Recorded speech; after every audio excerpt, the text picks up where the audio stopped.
আসসালামু আলাইকুম। আসসালামু আলাইকুম প্রিয় শিক্ষক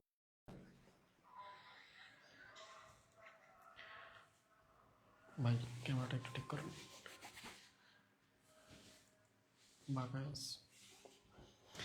আসসালামু আলাইকুম প্রিয় শিক্ষার্থীরা, সবাই কেমন আছেন? সবাই ক্লাসটা একটু শেয়ার করে দেন, বন্ধুদেরকে একটু মেনশন করে দেন।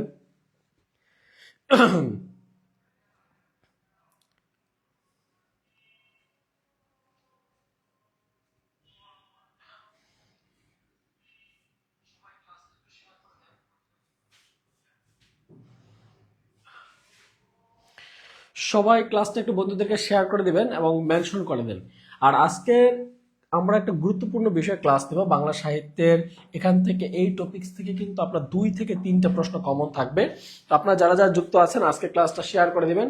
আর আজকের ক্লাস শেয়ার করলে কিন্তু এই ক্লাসের সম্পূর্ণ পিডিএফ আপনাদেরকে ফ্রিতে দেওয়া হবে। তো যারা যারা আমাদের সাথে যুক্ত আছেন সবাই একটু ক্লাসটা শেয়ার করে দিবেন। আমি নিজেও শেয়ার করে দিয়েছি। যারা যারা যুক্ত আছেন সবাই একটু ক্লাসটা শেয়ার করে দেন। আর সবাই সবাই একটা লাভ রেট কমেন্ট করেন, সবাই একটা লাভ রেট কমেন্ট করেন। আমরা দেখতে পাচ্ছি সবাই লিখছেন আসসালামু আলাইকুম। ওয়ালাইকুম আসসালাম, সবার সালাম একসাথে গ্রহণ করছি। যারা যারা আমাদের সাথে যুক্ত আছেন সবাই একটু ক্লাসটা শেয়ার করে দেন। সবাই ক্লাসটা শেয়ার করে আমাদের সাথে থাকুন। আর সবাই একটু কমেন্ট করে জানাবেন তো যে আমাদের সাথে যারা যারা যুক্ত হয়েছেন কে কোথা থেকে যুক্ত হয়েছেন। সবাই একটু কমেন্ট করে জানান তো কে কোথা থেকে যুক্ত হয়েছেন।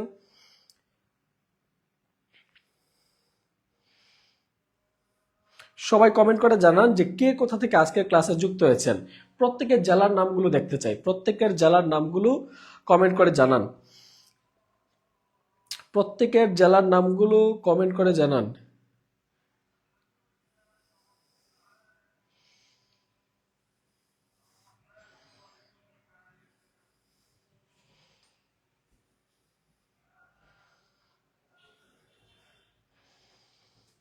প্রত্যেকে একটু জেলার নামগুলো কমেন্ট করে জানান। ওকে, আমরা প্রথমে আপনাদেরকে এই যে বিষয়গুলো নিয়ে আলোচনা করব। প্রথমে আলোচনা করব জসীমউদ্দিন নিয়ে। জসীমউদ্দিন, আমরা এই জসীমউদ্দিন থেকে আমাদের বাংলা ফার্স্ট পেপার, বাংলা যে সাহিত্য যে পার্টটা আছে, এই সাহিত্য পার্ট থেকে আমাদের কিন্তু পরীক্ষায় প্রশ্ন থাকে। ইভেন জসীমউদ্দিন থেকে প্রশ্ন থাকে, কাজী নজরুল ইসলাম থেকে প্রশ্ন থাকে, রবীন্দ্রনাথ ঠাকুর, এরকম করে কবি সাহিত্যিকদের পরিচিতি, সাহিত্যকর্ম, তাদের পুরস্কার এবং জন্ম মৃত্যু সালগুলো থেকে কিন্তু আমাদের পরীক্ষায় প্রশ্ন থাকে। তো অনেকেই কমেন্ট করছেন, রংপুর থেকে আছি, সুনামগঞ্জ থেকে আছি, শেয়ার ডান, থ্যাংক ইউ। যার যা শেয়ার করেছেন লিখবেন শেয়ার ডান। ওকে, আমরা দেখতে পাচ্ছি টাঙ্গাইল থেকে যুক্ত আছে, শেয়ার এন্ড লাভ রেট ডান। সবাই একটু লাভ রেট দেন তো দেখি, সবাই একটু লাভ রেট দেন। আমরা দেখতে পাচ্ছি মেঘবালিকা যুক্ত আছে, জান্নাত মেঘবালিকা। আমরা আরো দেখতে পাচ্ছি সবাই লিখছে আসসালামু আলাইকুম। ওয়ালাইকুম আসসালাম। হ্যাঁ, সবার সালাম গ্রহণ করছি। সবাই চট্টগ্রাম থেকে আছে, সাতক্ষীরা থেকে আছে। ওকে, প্রথমে আলোচনা করবো আমরা জসীমউদ্দিন থেকে। জসীমউদ্দিন থেকে আমরা একটু আলোচনা করব। জসীমউদ্দিন, এই জসীমউদ্দিন এর জন্ম কত সালে? জসীমউদ্দিনের জন্ম হচ্ছে 1903 সালে পহেলা জানুয়ারি। পহেলা জানুয়ারিতে তিনি জন্মগ্রহণ করেছেন। জসীমউদ্দিন জন্মগ্রহণ করেন পহেলা জানুয়ারিতে, পহেলা জানুয়ারিতে। ওকে, এখন এই জন্মগ্রহণের সালটার চেয়ে বেশি গুরুত্বপূর্ণ হচ্ছে তার পৈতৃক নিবাস। তিনি জন্মগ্রহণ করেছিলেন তার মামার বাড়িতে। কোথায়? মামার বাড়ি হচ্ছে ফরিদপুরের তাম্বুলখানায়। কোথায়? ফরিদপুরের তাম্বুলখানায় তিনি জন্মগ্রহণ করেছিলেন। কিন্তু তার পৈতৃক নিবাস ছিল অম্বিকাপুর। তার পৈতৃক নিবাস কোথায় ছিল? তার পৈতৃক নিবাস ছিল অম্বিকারপুর। তার পৈতৃক নিবাস কোথায় ছিল? অম্বিকাপুর। তিনি মৃত্যুবরণ করে কবে? তিনি মৃত্যুবরণ করেন 1976 সালের 14ই মার্চ। তিনি ঢাকায় মৃত্যুবরণ করেন। কোথায় মৃত্যুবরণ করেন? ঢাকায় মৃত্যুবরণ করেন। পরবর্তীতে তাকে এই যে তার পৈতৃক নিবাস, তার বাবার বাড়ি, পৈতৃক নিবাসের ডালিম গাছের নিচে, যে ওইখানে তোর ডালিম, আমরা একটা কবিতা পড়েছিলাম, কবর কবিতা, ওইখানে তোর দাদির কবর ডালিম গাছের তলে, 20 বছর বিজয় রেখেছে দুই নয়নের জলে। এই যে কবিতা পড়েছিলাম না আমরা, এই কবিতা মায়াপরি লিখেছে। আমার নাম পড়েন স্যার? হ্যাঁ পড়ছি, আপনার নাম মায়াপরি। সবাই লিখছেন শেয়ার ডান ডান। ওকে, ঠিক আছে। পঞ্চগড় থেকে আছে, হাজারিবাগ থেকে আছে, লালমনিরহাট থেকে আছে, ঠাকুরগাঁ থেকে, চাপাই নবাবগঞ্জ। রাতের রাতের নিষাদ কি লিখেছে? আপনার কথাগুলো স্পষ্ট শোনা যাচ্ছে, থ্যাংক ইউ। সিলেট থেকে দেখতে পাচ্ছি লিজা যুক্ত আছে আমাদের সাথে, আব্দুল্লাহ আল নাফিস যুক্ত আছে, জামা, এটা কোথায়? ময়মনসিংহ, যশোর। ওকে, কিশোরগঞ্জ। ওকে, ঠিক আছে, সবাইকে থ্যাংক ইউ। সবাই একটু লাভ রেট কমেন্ট করেন তো, লাভ রেট কমেন্ট করেন তো দেখি। ওকে, তো একটু দেখি, আমরা একটা কবিতা ছিল না, কবর কবিতা, বিখ্যাত কবিতা কবর কবিতা। এই কবর কবিতায় লেখা হয়েছে যে ডালিম গাছ, ওই ডালিম গাছের নিচে তার পৈতৃক নিবাস অম্বিকাপুরে তাকে সমাহিত করা হয়েছে। ওকে, এরপর একটু আসি জসিমউদ্দিন সাহেব। এই জসিমউদ্দিন সাহেব থেকে আমাদের আরো কিছু প্রশ্ন আসে। জসিমউদ্দিনের নামটাই একটা প্রশ্ন, নামটাই একটা প্রশ্ন। আমরা অনেক জায়গায় দেখবো জসিমউদ্দিন এভাবে লেখা আছে, জসিম, আমাদের হয়তো স্লাইডই লেখা আছে উদ্দিন এভাবে লেখা আছে, কিন্তু সঠিক বানানটা হচ্ছে এটা, সঠিক বানান হচ্ছে এটা। একটু খেয়াল করি, জসিমউদ্দিনের পিতার নাম ছিল আনসার উদ্দিন মোল্লা, তার পিতার নাম হচ্ছে আনসার উদ্দিন মোল্লা, তার মাতার নাম আমেনা খাতুন। তবে গুরুত্বপূর্ণ বিষয় হচ্ছে তিনি কি কবি নামে পরিচিত ছিলেন? তিনি পল্লী কবি নামে পরিচিত ছিলেন। তিনি কি কবি নামে পরিচিত ছিলেন? তিনি পল্লী কবি নামে পরিচিত ছিলেন। একটু খেয়াল করো, পল্লী কবি নামে পরিচিত ছিলেন। তাহলে এই যে জসিমউদ্দিন কি নামে পরিচিত? তিনি পল্লী কবি নামে পরিচিত। তার ছদ্মনাম কি ছিল এটা আমরা অনেকেই জানি না। তার ছদ্মনাম ছিল তুজুম্বর আলী। তার ছদ্মনাম কি ছিল? তার ছদ্মনাম ছিল তুজুম্বর আলী। এই যে জসিমউদ্দিনের ছদ্মনাম কি? জসিমউদ্দিনের ছদ্মনাম হচ্ছে তুজুম্বর আলী। তুজুম্বর আলী। কবির আসল নাম কি ছিল? কবির আসল নাম এবং কবির পুরো নাম যদি আমি বলি, কবির আসল নাম বা পুরো নাম ছিল মোহাম্মদ জসিমউদ্দিন মোল্লা। কবির পুরো নাম কি ছিল? কবির পুরো নাম ছিল জসিমউদ্দিন মোল্লা।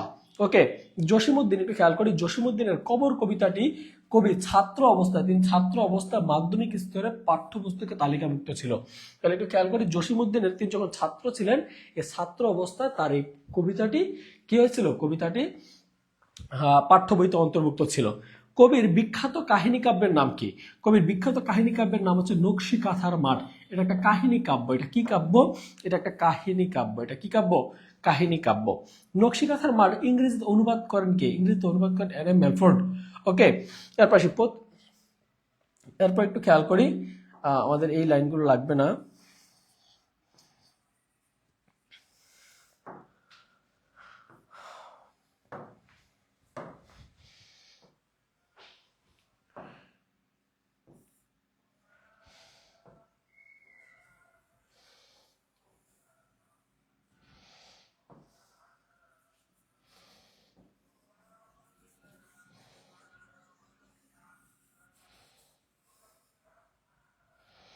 ওকে, তাহলে প্রতিটা আমরা একটু খেয়াল করি যে আমরা অম্বিকাপুর। ওকে, তো এই যে জসিমউদ্দিন সাহেব, জসিমউদ্দিন থেকে আমাদের গুরুত্বপূর্ণ প্রশ্ন হচ্ছে তার লেখা কিছু অসংখ্য পল্লী গীতি আছে। জসিমউদ্দিনের অসংখ্য কিছু পল্লী গীতি আছে। আমাদের মানুষের মুখে মুখে এই পল্লী গীতিগুলো আমরা দেখতে পাই। যেমন একটা গান আছে, আমার হার কালা করলাম রে। যেমন একটা গান আছে, আমার হার কালা করলাম রে, আমার দেহ কালার লাইগা রে, অন্তর কালা করলাম রে দুরন্ত পরবাসী। তাহলে দেখেন, এই বিখ্যাত গান কার লেখা? এই বিখ্যাত গান জসিমউদ্দিনের লেখা। এই বিখ্যাত গান কার লেখা? জসিমউদ্দিনের লেখা। আরেকটা গান আছে, আমায় ভাসাইলি রে, আমার ডুবাইলি রে, ও কুল দরিয়ার বুঝি কুল নাই রে। এই বিখ্যাত গানও জসিমউদ্দিনের লেখা। আরেকটা আছে যে, ও কি ও বন্ধু কাজল ভোমরা রে। এই গান কার লেখা? এই বিখ্যাত গানগুলো হচ্ছে জসিমউদ্দিনের লেখা। এই বিখ্যাত গানগুলো কার লেখা? জসিমউদ্দিনের লেখা। তাহলে পরীক্ষায় যদি প্রশ্ন আসে জসিমউদ্দিনের বিখ্যাত কিছু গান আছে, সেগুলো হচ্ছে আরো কিছু গান আছে। তিনি পল্লী গীতি, তিনি পল্লী সমাজের সংস্কৃতির বিষয়গুলোকে তার কাব্যে স্থান দিয়েছেন। ওকে, এখানে একটু খেয়াল করি, তিনি কি কি পুরস্কার পাইছে। তিনি প্রেসিডেন্টস অফ পারফরমেন্স পুরস্কার পাইছে। তার মধ্যে সবচেয়ে গুরুত্বপূর্ণ তার একটা পুরস্কার আছে, যে পুরস্কারটি তিনি প্রত্যাখ্যান করেছেন।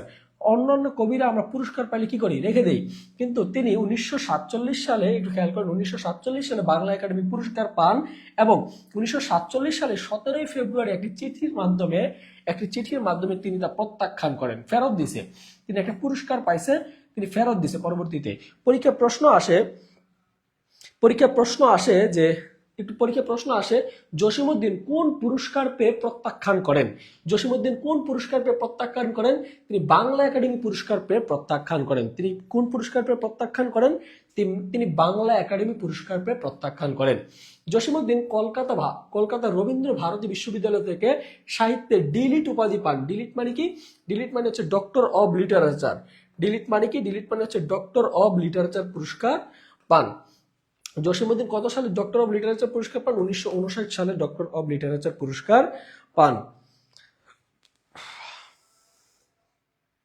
ওকে, এরপর আসি বাংলাদেশ সরকারের 21শে পদক লাভ করেন কত সালে? বাংলাদেশ সরকারের 21শে পদক লাভ করেন 1976 সালে। 1976 সালে। মরণোত্তর তিনি স্বাধীনতা পুরস্কার লাভ করেন। মরণোত্তর মানে হচ্ছে মরার পর তিনি স্বাধীনতা পুরস্কার লাভ করেন 1978 সালে। 1978 সালে তিনি কি করেন? স্বাধীনতা পুরস্কার লাভ করেন।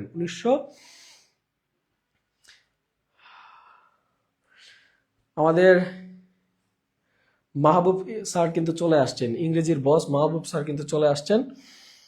হ্যাঁ, কি লিখছেন? আপনারা সবাইকে সিলেটের দুলাভাই বানান। এই সিলেটের দুলাভাই টুলাভাই না, ক্লাসে আসেন, পরীক্ষা সামনে আপনাদের। ওকে, এই যে জসীমউদ্দিনের কিছু কাব্যগ্রন্থ আছে, পরীক্ষার প্রশ্ন আসে নিচের কোনটি জসীমউদ্দিনের কাব্য নয়। আমি আপনাদেরকে যদি প্রশ্নগুলো একটু দেখাই তাহলে আপনাদের জন্য বিষয়গুলো আরো ইজি হবে।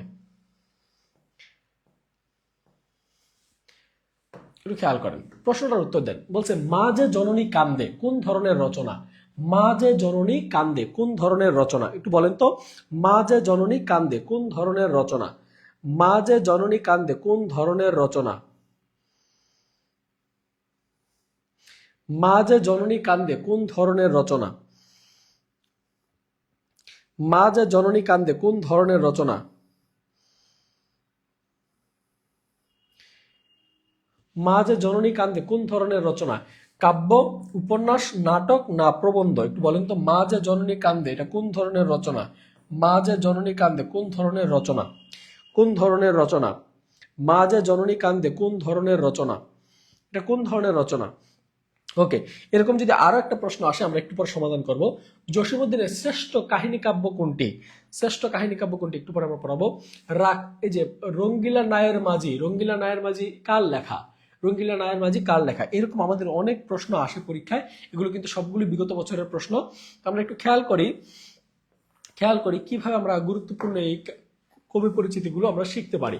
ওকে, কাব্যগ্রন্থগুলো মনে রাখার জন্য আমি একটা টেকনিক পড়াই আপনাদেরকে, যেমন রাখালি, নকশি কাঁথার মাঠ, বালুচর, ধানক্ষেত, সুজন বাদিয়ার ঘাট, হাসু, তারপর হচ্ছে মা যে জননী কান্দে, তারপর হচ্ছে জলে লেখন, তারপর হচ্ছে মাগো জ্বালিয়ে রাখো। এই যে কাব্যগ্রন্থগুলো আছে এগুলো হচ্ছে তার জসীমউদ্দিনের কাব্যগ্রন্থ। এই কাব্যগ্রন্থগুলো মনে রাখার একটা টেকনিক হচ্ছে, একটু খেয়াল করেন, কাব্যগ্রন্থ মনে রাখার টেকনিক হচ্ছে পদ্মা নদীর দেশে আছে এক বালুচর। পদ্মা নদীর দেশে আছে এক বালুচর। একটু খেয়াল করি, পদ্মা নদীর দেশে। এই কাব্যগ্রন্থ মনে রাখার টেকনিক লিখে রাখতে পারেন, মনে রাখার টেকনিক। কাব্যগ্রন্থ মনে রাখার টেকনিক, সবাই একটু লিখে রাখতে পারেন, কাব্যগ্রন্থ মনে রাখার টেকনিক। ওকে, কাব্যগ্রন্থ মনে রাখবেন কিভাবে দেখেন, আমি বলে দিচ্ছি। পদ্মা নদীর দেশে আছে এক বালুচর, তাহলে পদ্মা নদীর দেশে কি আছে? বালুচর আছে। সেখানে কি বানানোর জন্য? সুজন বাদিয়ার ঘাট বানানোর জন্য কে কে?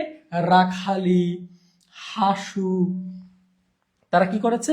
তারা ধান খেতে এবং নকশি কাঁথার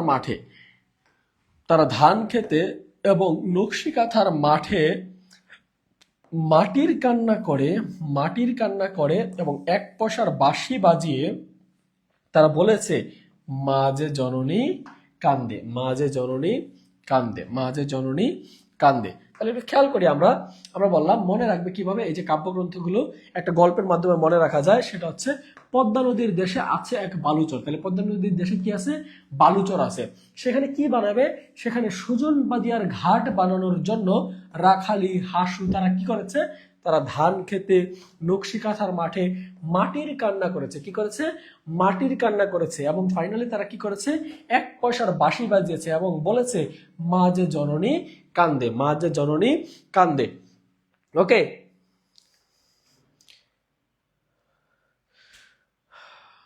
মাহবুব স্যার, সমস্যা নাই, মাহবুব স্যারকে আমরা ইনশাল্লাহ খুব দ্রুত আবার বিয়ে দিয়ে দেবো, কোনো সমস্যা নাই। মাহবুব স্যার তো হচ্ছে আমাদের টাঙ্গাইলের জামাই।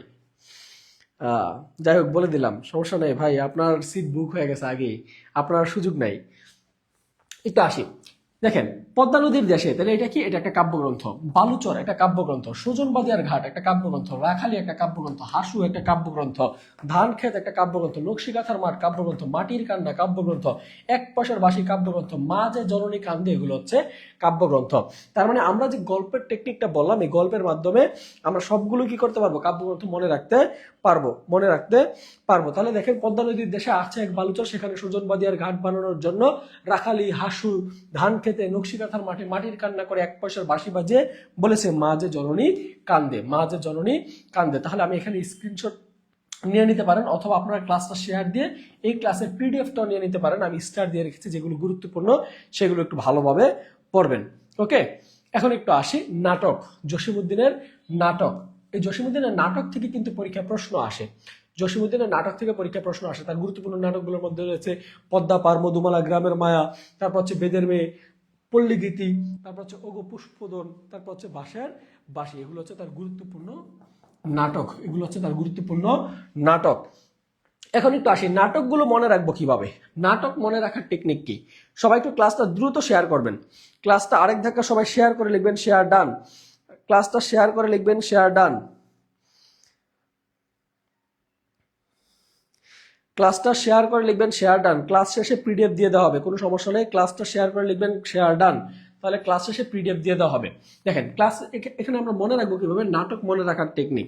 সবাই একটু দেখেন নাটক মনে রাখার টেকনিক। আমরা এতদিন পড়েছিলাম বেদের মেয়ে মধুমালা, একটা গান আছে না? বেদের মেয়ে জ্যোৎস্নায় আমায় কথা দিয়েছে, আসি আসি বলে জ্যোৎস্না ফাঁকি দিয়েছে। দেখেন মনে রাখেন, বেদের মেয়ের নাম এখন থেকে আর জ্যোৎস্না নেই। বেদের মেয়ের নাম কি? বেদের মেয়ের নাম হচ্ছে মধুমালা। মনে রাখবেন, আজকের পর থেকে, আমার ক্লাসের পর থেকে, রাশেদ স্যারের ক্লাসের পর থেকে মনে রাখবেন, বেদের মেয়ের নাম হচ্ছে মধুমালা। বেদের মেয়ের নাম কি? মধুমালা। বেদের মেয়ে মধুমালা গ্রামের মায়া ছেড়ে, সে ছেঁকা খেয়েছে, সে আগে ছেঁকা দিত, এখন ছেঁকা খায়। তাহলে বেদের মেয়ে মধুমালা গ্রামের মায়া ছেড়ে বাঁশের বাঁশি বাজাতে বাজাতে পল্লীবধূ হয়ে পদ্মা পারে চলে যায়। তাহলে কি করে দেখেন, গ্রামের, একটু খেয়াল করেন, বেদের মেয়ে মধুমালা গ্রামের মায়া ছেড়ে বাঁশের বাঁশি বাজাতে বাজাতে পল্লীবধূ হয়ে পদ্মা পারে চলে যায়। তাহলে আমি এখানে যা যা নামগুলো বললাম সবগুলোই হচ্ছে এক একটা নাটক। তাহলে দেখেন জসিমউদ্দিনের নাটক কি কি? বেদের মেয়ে, মধুমালা, গ্রামের মায়া, বাঁশের বাঁশি, পল্লীবধূ এবং পদ্মা পার। এগুলো হচ্ছে জসিমউদ্দিনের নাটক। সবাই কি বুঝতে পারছি আমরা? জসিমউদ্দিনের নাটক কি মনে থাকবে সবার? যদি জসিমউদ্দিনের এই টেকনিকের মাধ্যমে নাটক মনে থাকে, সবাই আমার মতো একটু লাভ রিয়েক্ট কমেন্ট করেন তো। সবার যদি মনে থাকে একটু লাভ রিয়েক্ট কমেন্ট করেন তো। সবাই একটু আমার মতো লাভ রিয়েক্ট কমেন্ট করেন। যে আমি রাশেদুল ইসলাম আপনাদের জন্য এই যে লাভ রিয়েক্ট কমেন্ট করেছি, সবাই একটু লাভ রিয়েক্ট কমেন্ট করেন।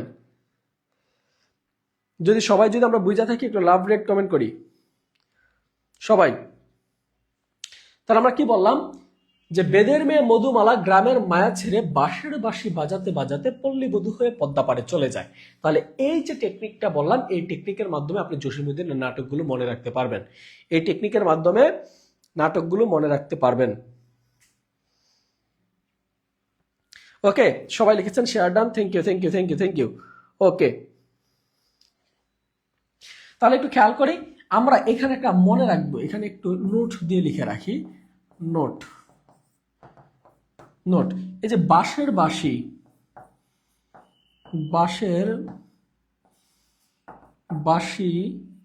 কার লেখা? বাঁশের বাঁশি জসিমউদ্দিনের লেখা নাটক। বাঁশের বাঁশি হচ্ছে নাটক। বাঁশের বাঁশি কি? নাটক। আর বিষের বাঁশি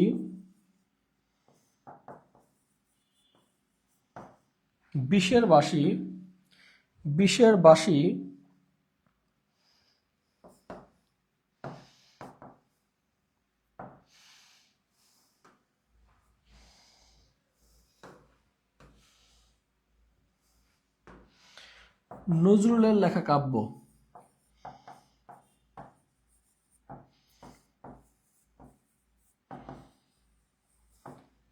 নজরুলের লেখা কাব্য। বিষের বাঁশি কি? নজরুলের লেখা একটা কাব্য। বাঁশের বাঁশি কি? বাঁশের বাঁশি হচ্ছে জসিমউদ্দিনের লেখা নাটক, আর বিষের বাঁশি হচ্ছে নজরুলের লেখা কাব্য। এখন একটু আসি, আত্মকথামূলক গ্রন্থ আছে কিছু। আত্মকথামূলক গ্রন্থগুলো মনে রাখবো কিভাবে? আত্মকথামূলক গ্রন্থগুলো মনে রাখার টেকনিক হচ্ছে, যাদের দেখেছি ঠাকুর বাড়ির আঙিনায়, কোথায় দেখছি? যাদের দেখেছি ঠাকুর বাড়ির আঙিনায়, যাদের দেখেছি ঠাকুর বাড়ির আঙিনায় স্মৃতিপটে জীবন কথা স্মরণীবাহী করে রাখতে। যাদের দেখেছি ঠাকুর বাড়ির আঙিনায়, যাদের দেখেছি ঠাকুর বাড়ির আঙিনায় স্মৃতিপটে জীবন কথা স্মরণী করতে। যাদের দেখেছি ঠাকুর বাড়ির আঙিনায়, না কাজী নজরুল ইসলামের নাটক না, কাজী নজরুল ইসলামের কাব্যগ্রন্থের নাম হচ্ছে বিষের বাঁশি। ওকে, একটু খেয়াল করেন, যাদের দেখেছে ঠাকুর বাড়ির আঙিনায় জীবন পথে স্মরণী করতে, জীবন কথা স্মরণী করতে। তাহলে একটু খেয়াল করেন, যাদের দেখেছে একটা আত্মকথা গ্রন্থের নাম, ঠাকুর বাড়ির আঙিনায় একটি আত্মকথা গ্রন্থের নাম, স্মৃতিপট একটা আত্মকথা গ্রন্থের নাম, জীবন কথা আত্মকথামূলক গ্রন্থের নাম। স্মরণ থেকে মনে রাখবেন স্মরণীবাহী, এগুলো হচ্ছে আত্মকথামূলক গ্রন্থ। এগুলো হচ্ছে আত্মকথামূলক গ্রন্থ। ওকে, এরপর একটু আসি উপন্যাসগুলো কি? উপন্যাসগুলো হচ্ছে বোবা কাহিনী। উপন্যাসগুলোর নাম কি? বোবা কাহিনী। এই বোবা কাহিনী কত সালে প্রকাশিত হয়?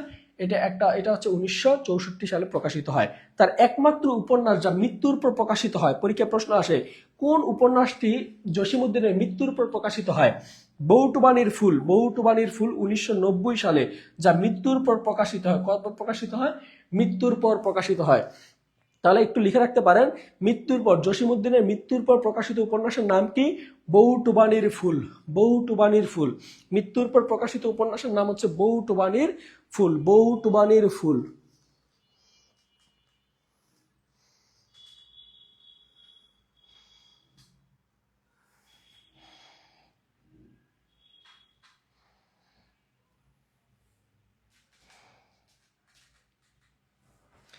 বউটুবানির ফুল, সবাই একটু লিখেন, মৃত্যুর পর প্রকাশিত উপন্যাসের হচ্ছে বউটুবানির ফুল।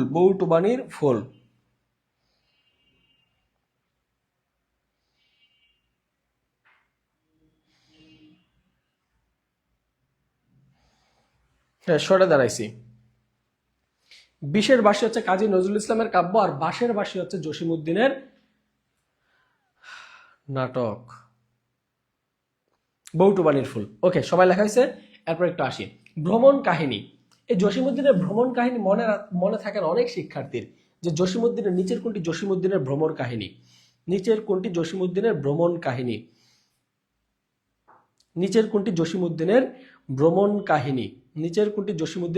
কাহিনী? একটু খেয়াল করি।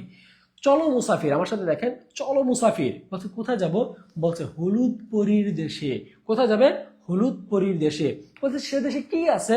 বলছে যে দেশে মানুষ বড়। বলছে সেটা কোথায়? বলছে জার্মানের শহরে এবং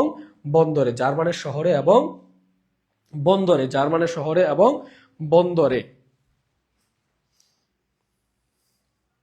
সবাই একটু আমার সাথে বলেন, চলো মুসাফির। বলছে এটা কোথায় যাব? বলছে চলো মুসাফির। বলছে কোথায় যাব? বলছে হলুদ পরীর দেশে। কোথায় যাবে? হলুদ পরীর দেশে। চলো মুসাফির কোথায়? বলছে হলুদ পরীর দেশে। বলছে সে দেশে কি আছে? সে দেশে মানুষ বড়। সে দেশে কি? সে দেশে মানুষ বড়। বলছে সে দেশটা কোথায়? সে দেশটা জার্মানের শহরে এবং বন্দরে। জার্মানের শহরে এবং বন্দরে। বলছে চলো মুসাফির কোথায় যাব? বলছে জার্মানের শহরে, হলুদ পরীর দেশে। সে দেশটা কোথায়? সে দেশটা হচ্ছে জার্মানের শহরে এবং বন্দরে। মনে রাখার টেকনিক নিচে লেখা দিচ্ছি, চলো মুসাফির হলুদ পরীর দেশে, যে দেশে মানুষ বড়, জার্মানের শহরে এবং বন্দরে। এগুলো হচ্ছে সবগুলো হচ্ছে ভ্রমণ কাহিনী। এগুলো হচ্ছে ভ্রমণ কাহিনী। এরপর আসি, তার কিছু সঙ্গীত আছে। জসিমউদ্দিনের গানের তালিকা আছে, রঙ্গিলা নায়ের মাঝি আছে, গাংপার আছে, জারি গান আছে, মুর্শিদি গান আছে, অন্যান্য অনেক গান আছে। তার মধ্যে অন্যান্য একটু বাঙালি হাসির গল্প আছে, দ্বিতীয় খণ্ড, তৃতীয় খণ্ড। এরপরে দেখেন শিশুতোষ গ্রন্থ আছে। জসিমউদ্দিনের শিশুতোষ গ্রন্থের নাম হচ্ছে ডালিম কুমার, হাসু এবং এক পয়সার বাঁশি। এগুলো হচ্ছে শিশুতোষ গ্রন্থ। জসিমউদ্দিনের শিশুতোষ গ্রন্থের নাম কি? শিশুতোষ গ্রন্থ হচ্ছে ডালিম কুমার, হাসু এবং এক পয়সার বাঁশি। এগুলো কিন্তু প্রিভিয়াস ইয়ারের কোশ্চেন আসছে, যে জসিমউদ্দিনের শিশুতোষ গ্রন্থের নাম কি? জসিমউদ্দিনের শিশুতোষ গ্রন্থের নাম হচ্ছে ডালিম কুমার, হাসু এবং এক পয়সার বাসি। তাহলে এগুলো কি? এগুলো হচ্ছে শিশুতোষ গ্রন্থ। এগুলো কি? এগুলো হচ্ছে শিশুতোষ গ্রন্থ। এরপরে আসি, বাংলা সাহিত্যের পল্লী কবি হিসেবে খ্যাত কে? বাংলা সাহিত্যের পল্লী কবি নামে খ্যাত কে? সবাই একটু কমেন্ট করে জানান তো, বাংলা সাহিত্যের পল্লী কবি নামে খ্যাত কে?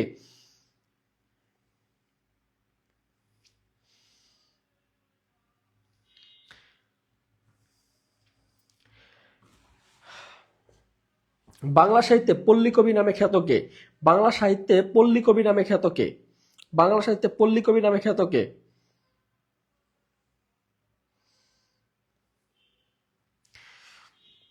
বাংলা সাহিত্যে পল্লী কবি নামে খ্যাত কে?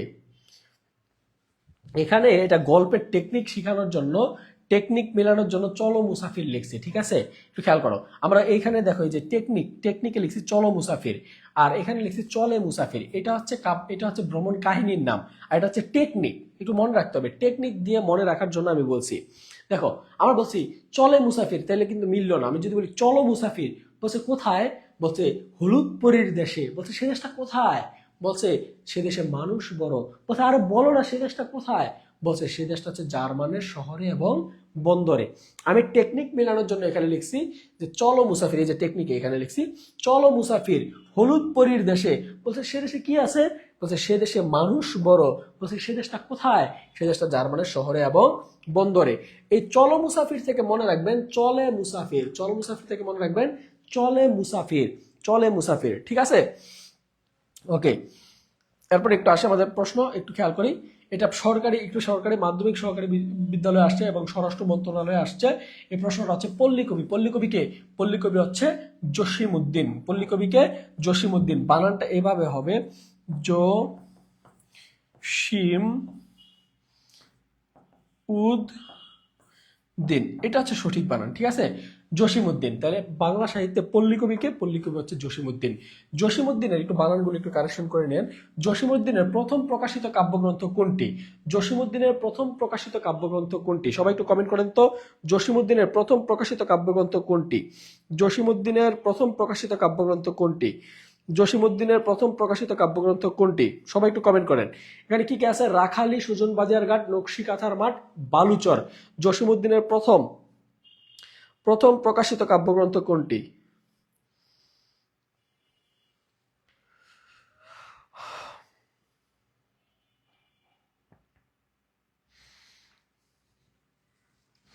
জসিমউদ্দিনের প্রথম প্রকাশিত কাব্যগ্রন্থ কোনটি? জসিমউদ্দিনের প্রথম প্রকাশিত কাব্যগ্রন্থ কোনটি? জসিমউদ্দিনের প্রথম প্রকাশিত কাব্যগ্রন্থের নাম হচ্ছে রাখালি। রাখালি, যা প্রকাশিত হয়েছে 1927 সালে। 1927 সালে প্রথম প্রকাশিত হয়।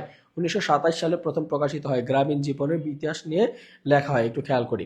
জসিমউদ্দিনের প্রথম প্রকাশিত কাব্যগ্রন্থের নাম হচ্ছে রাখালি। রাখালি, ওকে। এরপর একটু আসি, মা যে জননী কান্দে, এটা কোন ধরনের রচনা?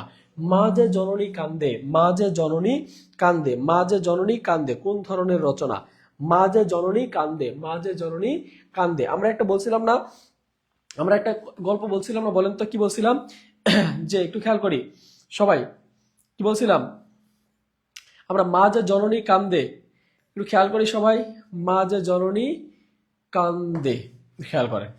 এই যে কাব্যগ্রন্থ মনে রাখার জন্য বলছিলাম, পদ্মা নদীর দেশে আছে এক বালুচর, সেখানে সুজনবাদিয়ার ঘাট বানানোর জন্য রাখালি হাসু এক ধান খেতে এবং নকশিকাঁথার মাঠে এক মাটির কান্না করে এক পয়সার বাঁশি বাজিয়ে কি বলছিল? মা যে জননী কান্দে। তাহলে মা যে জননী কান্দে এটা কি? এটা হচ্ছে কাব্যগ্রন্থ। তাহলে এখানে বলেন তো, মা যে জননী কান্দে, মা যে জননী কান্দে এটা কি হবে? মা যে জননী কান্দে এটা কোন ধরনের রচনা? কাব্যগ্রন্থ, উপন্যাস, নাটক না প্রবন্ধ? মা যে জননী কান্দে, মা যে জননী কান্দে কোন ধরনের রচনা? মা যে জননী কান্দে কোন ধরনের রচনা? মা যে জননী কান্দে কোন ধরনের রচনা? মা যে জননী কান্দে কোন ধরনের রচনা? কাব্য, উপন্যাস, নাটক না প্রবন্ধ? সবাই একটু কমেন্ট করেন কোন ধরনের রচনা। মায়াপরী লিখেছে কাব্য, মায়াপরী লিখেছে কাব্য। মায়াপরী যেহেতু লিখেছে আমিও বললাম কাব্য, না আমি বলি না, এটা তিনি কাব্যই লিখছেন। ওকে, এরপর একটু আসি, জসিমউদ্দিনের শ্রেষ্ঠ কাহিনী কাব্যের নাম কি? জসিমউদ্দিনের শ্রেষ্ঠ কাহিনী কাব্যের নাম কি? একটু আগে পড়াইছি, বলেন জসিমউদ্দিনের শ্রেষ্ঠ কাহিনী কাব্যের নাম কি? জসিমউদ্দিনের শ্রেষ্ঠ কাহিনী কাব্যের নাম কি? জসিমউদ্দিনের শ্রেষ্ঠ কাহিনী কাব্যের নাম কি? সবাই একটু কমেন্ট করেন, জসিমউদ্দিনের শ্রেষ্ঠ কাহিনী কাব্যের নাম কি? জসিমউদ্দিনের শ্রেষ্ঠ কাহিনী কাব্যের নাম কি? সবাই একটু কমেন্ট করেন, জসিমউদ্দিনের শ্রেষ্ঠ কাহিনী কাব্যের নাম কি? জসিমউদ্দিনের শ্রেষ্ঠ কাহিনী কাব্যের নাম কি? দেখেন আমি খুব অল্প জিনিস আপনাদেরকে পড়াইছি, কিন্তু এর মধ্যে কিন্তু সব দিয়ে দিছি। দেখেন জসিমউদ্দিনের শ্রেষ্ঠ কাহিনী কাব্যের নাম এখানে লেখা আছে না?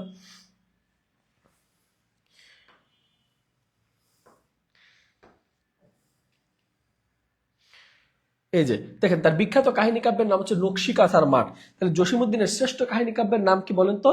জসিমউদ্দিনের শ্রেষ্ঠ কাহিনী কাব্যের নাম কি? সবাই একটু বলেন, জসিমউদ্দিনের শ্রেষ্ঠ কাহিনী কাব্যের নাম কি? জসিমউদ্দিনের শ্রেষ্ঠ কাহিনী কাব্যের নাম কি? নকশি কাঁথার মাঠ। নকশি কাঁথার মাঠ। এই নকশি কাঁথার মাঠ বিভিন্ন ভাষায় অনুবাদিত হয়েছিল, বিভিন্ন ভাষায় অনুবাদ করা হয়েছিল। তারপর একটু আসি, রঙ্গিলা নায়ের মাঝি। রঙ্গিলা নায়ের মাঝি কার লেখা? রঙ্গিলা নায়ের মাঝি কার লেখা? রঙ্গিলা নায়ের মাঝি হচ্ছে একটা গান। গান গান এগুলো কি গানের সংকলন? এগুলো হচ্ছে গানের সংকলন। এগুলো হচ্ছে গানের সংকলন। এটা কার লেখা? এটা জসিমউদ্দিনের লেখা। জসিমউদ্দিনের লেখা। এটা কি হবে? এটা হবে জসিম উদ্দিন। ঠিক আছে, জসিমউদ্দিনের লেখা। এরপর একটু আসি, খেয়াল করি, কবি জসিমউদ্দিনের শিশুতোষ গ্রন্থ কোনটি? জসিমউদ্দিনের শিশুতোষ গ্রন্থ কোনটি? আমরা একটু আগে পড়াইছিলাম জসিমউদ্দিনের শিশুতোষ গ্রন্থ। বলেন তো জসিমউদ্দিনের শিশুতোষ গ্রন্থ কোনটি? দেখেন এগুলো কিন্তু প্রত্যেকটা বিগত বছরে গুরুত্বপূর্ণ জায়গায় কিন্তু প্রশ্নগুলো আসছে, ইভেন এবারও পরীক্ষায় আসবে ইনশাল্লাহ। সবাই একটু বলেন তো জসিমউদ্দিনের, একটু খেয়াল করি সবাই, কোনটি কোনটি জসিমউদ্দিনের শিশুতোষ গ্রন্থ? সবাই কমেন্ট করেন নিজের কোনটি জসিমউদ্দিনের শিশুতোষ গ্রন্থ? শিশুতোষ গ্রন্থ কোনটি জসিমউদ্দিনের শিশুতোষ গ্রন্থ? 6 নম্বর রাইট অ্যান্সার কি হবে? 6 নম্বরের রাইট অ্যান্সার কি হবে? সবাই কমেন্ট করেন। 6 নম্বরের রাইট অ্যান্সার কি হবে? সবাই কমেন্ট করেন।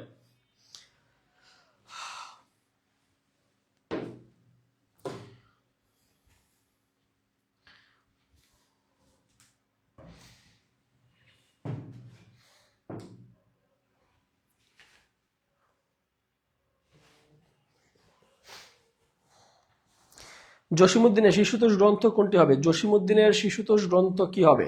জসিমউদ্দিনের শিশুতোষ গ্রন্থ কি হবে? সবাই একটু কমেন্ট করেন। জসিমউদ্দিনের শিশুতোষ গ্রন্থ কি হবে? জসিমউদ্দিনের শিশুতোষ গ্রন্থ হচ্ছে 1 পয়সার বাঁশি। একটু আগে আমরা পড়াইছি জসিমউদ্দিনের, এটা হচ্ছে বাচ্চাদের পড়াশোনায়। জসিমউদ্দিনের শিশুতোষ গ্রন্থ হচ্ছে 1 পয়সার বাঁশি। এই যে দেখেন ডালিম কুমার হাসু এবং 1 পয়সার বাঁশি, এগুলো কি? এগুলো হচ্ছে শিশুতোষ গ্রন্থ। হাসু, ডালিম কুমার এবং 1 পয়সার বাঁশি, এগুলো কি? এগুলো হচ্ছে জসিমউদ্দিনের শিশুতোষ গ্রন্থ। এগুলো হচ্ছে জসিমউদ্দিনের শিশুতোষ গ্রন্থ।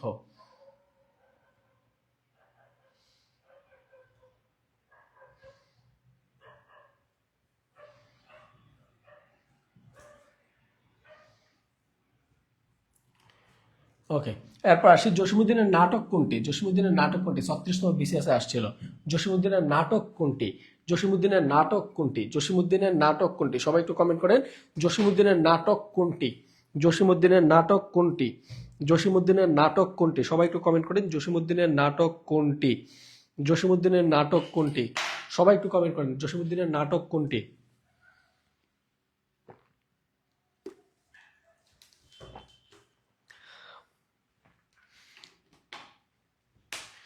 জসিমউদ্দিনের নাটক কোনটি? সবাই একটু কমেন্ট করেন জসিমউদ্দিনের নাটক কোনটি? জসিমউদ্দিনের নাটক কোনটি? সবাই একটু কমেন্ট করেন জসিমউদ্দিনের নাটক কোনটি? জসিমউদ্দিনের নাটক কোনটি? কমেন্ট করেন জসিমউদ্দিনের নাটক কোনটি? নাটক নাটক জসিমউদ্দিনের নাটক কোনটা? বেদের মেয়ে মধুমালা। বলছিলাম না বেদের মেয়ে মধুমালা? এই যে বেদের মেয়ে, বেদের মেয়ে হচ্ছে জসিমউদ্দিনের নাটক। বেদের মেয়ে হচ্ছে জসিমউদ্দিনের নাটক। জসিমউদ্দিনের নাটক। তো আপনারা যারা 19তম নিবন্ধন পরীক্ষা দিবেন, 19তম নিবন্ধন এবং প্রধান শিক্ষক নিয়োগ পরীক্ষা দিবেন, তারা 90 দিনের চাকরির প্রস্তুতি নিতে পারবেন। তো আপনাদের জন্য আমাদের 7 জন ডেডিকেটেড শিক্ষক সব সময় আপনাদের ক্লাসগুলোর দায়িত্বে থাকবেন এবং 80টি ক্লাস নেওয়া হবে এই কোর্সে, 80টি ক্লাস এবং 40টি এক্সাম নেওয়া হবে এবং 5টি বিষয়ভিত্তিক আপনাদের ফ্রি লেকচার বুকের হার্ড কপি কুরিয়ারের মাধ্যমে আমরা পাঠিয়ে দিব ইনশাল্লাহ। আমাদের মূল কোর্স ফি হচ্ছে 3000 টাকা, কিন্তু আপনাদের জন্য 50% ডিসকাউন্টে কোর্স ফি মাত্র 1500 টাকা। মাত্র 1500 টাকা আপনি প্রস্তুতি নিতে পারবেন। আর আপনারা যারা ভর্তি হতে চান, এই যে স্ক্রিনে দেওয়া নাম্বারে আপনি বিকাশ, নগদ, রকেটের মাধ্যমে 1500 টাকা পাঠিয়ে আপনি আমাদের পেইড ব্যাচে ভর্তি হয়ে যেতে পারেন, যেখানে আমরা আমরা এই 7 জন শিক্ষক দায়িত্ব নিয়ে পড়াবো এবং আপনাদেরকে 90 দিনে আপনাদের 80টা ক্লাস এবং 40টা এক্সাম এবং 5টা বিষয়ভিত্তিক বই থাকবে এই 1500 টাকার মধ্যেই। ইভেন বইগুলো আপনাদেরকে হার্ড কপি, কোনো পিডিএফ না, হার্ড কপি আপনাদের ঠিকানায় কুরিয়ারের মাধ্যমে পাঠিয়ে দেওয়া হবে। ওকে, আপনারা যারা টাকা পাঠাবেন পাঠিয়ে আমাদেরকে ইনবক্স করেন, অথবা যারা এখন টাকা পাঠাবেন না বা একটু পরে পাঠাবেন তারা নিবন্ধন অথবা প্রধান শিক্ষক লিখে আপনারা ইনবক্স করেন, প্রধান শিক্ষক লিখে ইনবক্স অথবা কমেন্ট করেন। ওকে, আমরা এখন আলোচনা করব কাজী নজরুল ইসলাম থেকে। কাজী নজরুল ইসলাম, সবাই একটু খেয়াল করি, কাজী নজরুল ইসলাম। কাজী নজরুল ইসলাম থেকে পরীক্ষা প্রশ্ন আসে না এরকম কোনো পরীক্ষাই এখন পর্যন্ত হয় নাই। কাজী নজরুল ইসলাম থেকে সবসময় প্রশ্ন আসে। তবে কাজী নজরুল ইসলামের জন্ম মৃত্যু সালগুলো আপনার বাংলা একটু জেনে রাখার চেষ্টা করবেন, কারণ ইংলিশ থেকে বাংলাটাই বেশি আসে। কাজী নজরুল ইসলাম কোথায় জন্মগ্রহণ করেন? কাজী নজরুল ইসলাম পশ্চিমবঙ্গে বর্ধমান জেলায় জন্মগ্রহণ করেন, যে আসনসোলা গ্রামে তিনি জন্মগ্রহণ করেন। তিনি মৃত্যুবরণ করেন কবে? তিনি মৃত্যুবরণ করেন 29 আগস্টে তিনি মৃত্যুবরণ করেন। আগস্টে আরো একজন বিখ্যাত কবি মৃত্যুবরণ করেছেন, নাম কি বলেন তো দেখি? ওকে, 12ই ভাদ্র 1383 বঙ্গাব্দে তিনি মৃত্যুবরণ করেন সকাল 10টায় পিজি হাসপাতালে, সকাল 10টা 10 মিনিটে ঢাকার পিজি হাসপাতালে তিনি শাহবাগে মৃত্যুবরণ করেন এবং বিকাল 5টা 30 মিনিটে তাকে ঢাকা বিশ্ববিদ্যালয় কেন্দ্রীয় মসজিদের পাশে সমাহিত করা হয়, যেখানে হাদির কবরও এর পাশে আছে। ওকে, এরপর একটু আসি ডাকনাম এবং উপাধি। আমাদের নজরুলের ডাকনাম কি ছিল? নজরুলের ডাকনাম ছিল বিদ্রোহী কবি। নজরুলের ডাকনাম কি? বিদ্রোহী কবি। তাকে কি নামে ডাকা হতো? দুখু মিয়া। আমরা সবাই জানি দুখু মিয়া নামে ডাকা হতো। এছাড়াও আরো আছে তেরা খেপা এবং নজর আলী। তেরা খেপা এবং নজর আলী। তিনি সাহিত্যে নুরু নামটি ব্যবহার করতেন। সাহিত্যে কি নাম ব্যবহার করতে দেখা গেছে? তিনি সাহিত্যে নুরু নামটি ব্যবহার করতে দেখা গেছে। নুরু নাম ব্যবহার করতে দেখা গিয়েছে। ওকে, এরপরে একটু আসি কাজী নজরুল ইসলাম। 1922 সালে সর্বপ্রথম আনন্দময়ীর আগমনী রচনার কারণে, আনন্দময়ীর আগমনী কবিতা রচনার কারণে প্রথম তিনি জেলে যান এবং তার জেল হয় 1 বছর। জেল হয় কত বছর? 1 বছর। তিনি এই আনন্দময়ীর আগমনী কাব্যগ্রন্থে কি এমন লিখছে বা কবিতায় কি এমন লিখছে যার কারণে তাকে 1 বছর জেল দিল? তিনি বলছিলেন, তিনি আনন্দময়ীর আগমনীতে তিনি বলছিলেন যে আপনার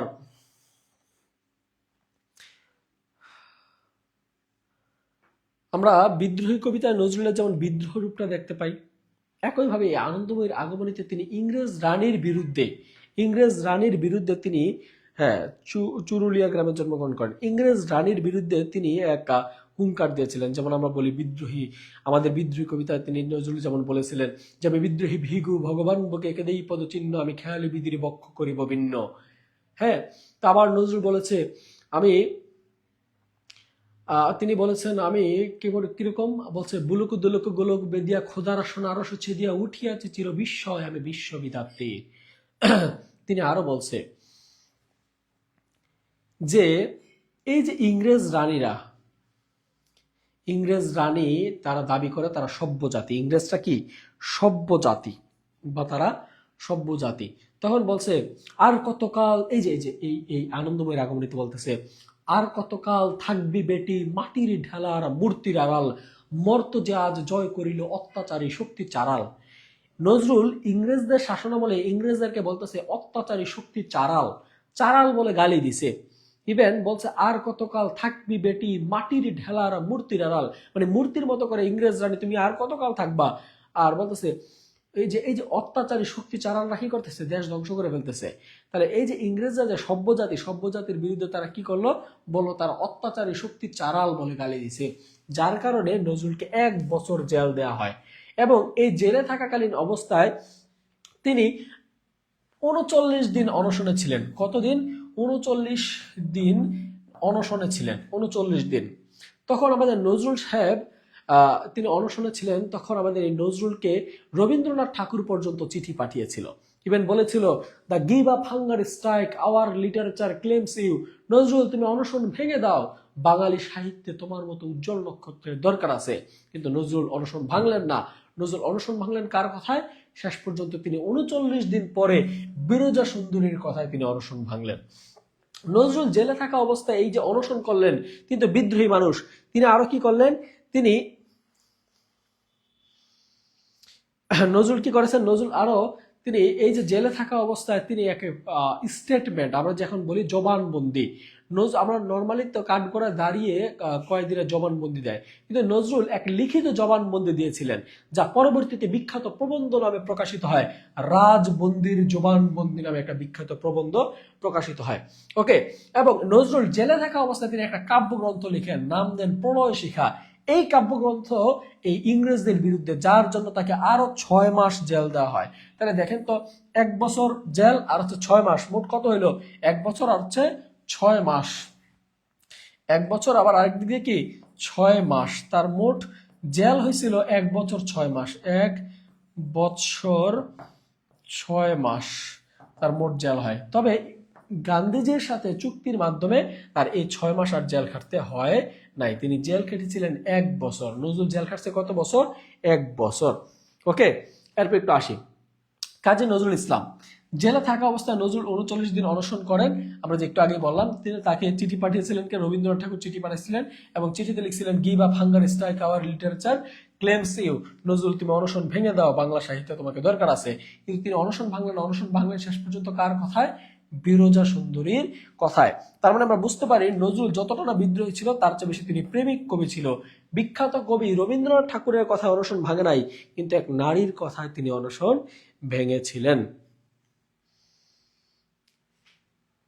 ওকে ওকে, এখন একটু আসি তিনি উৎসর্গ।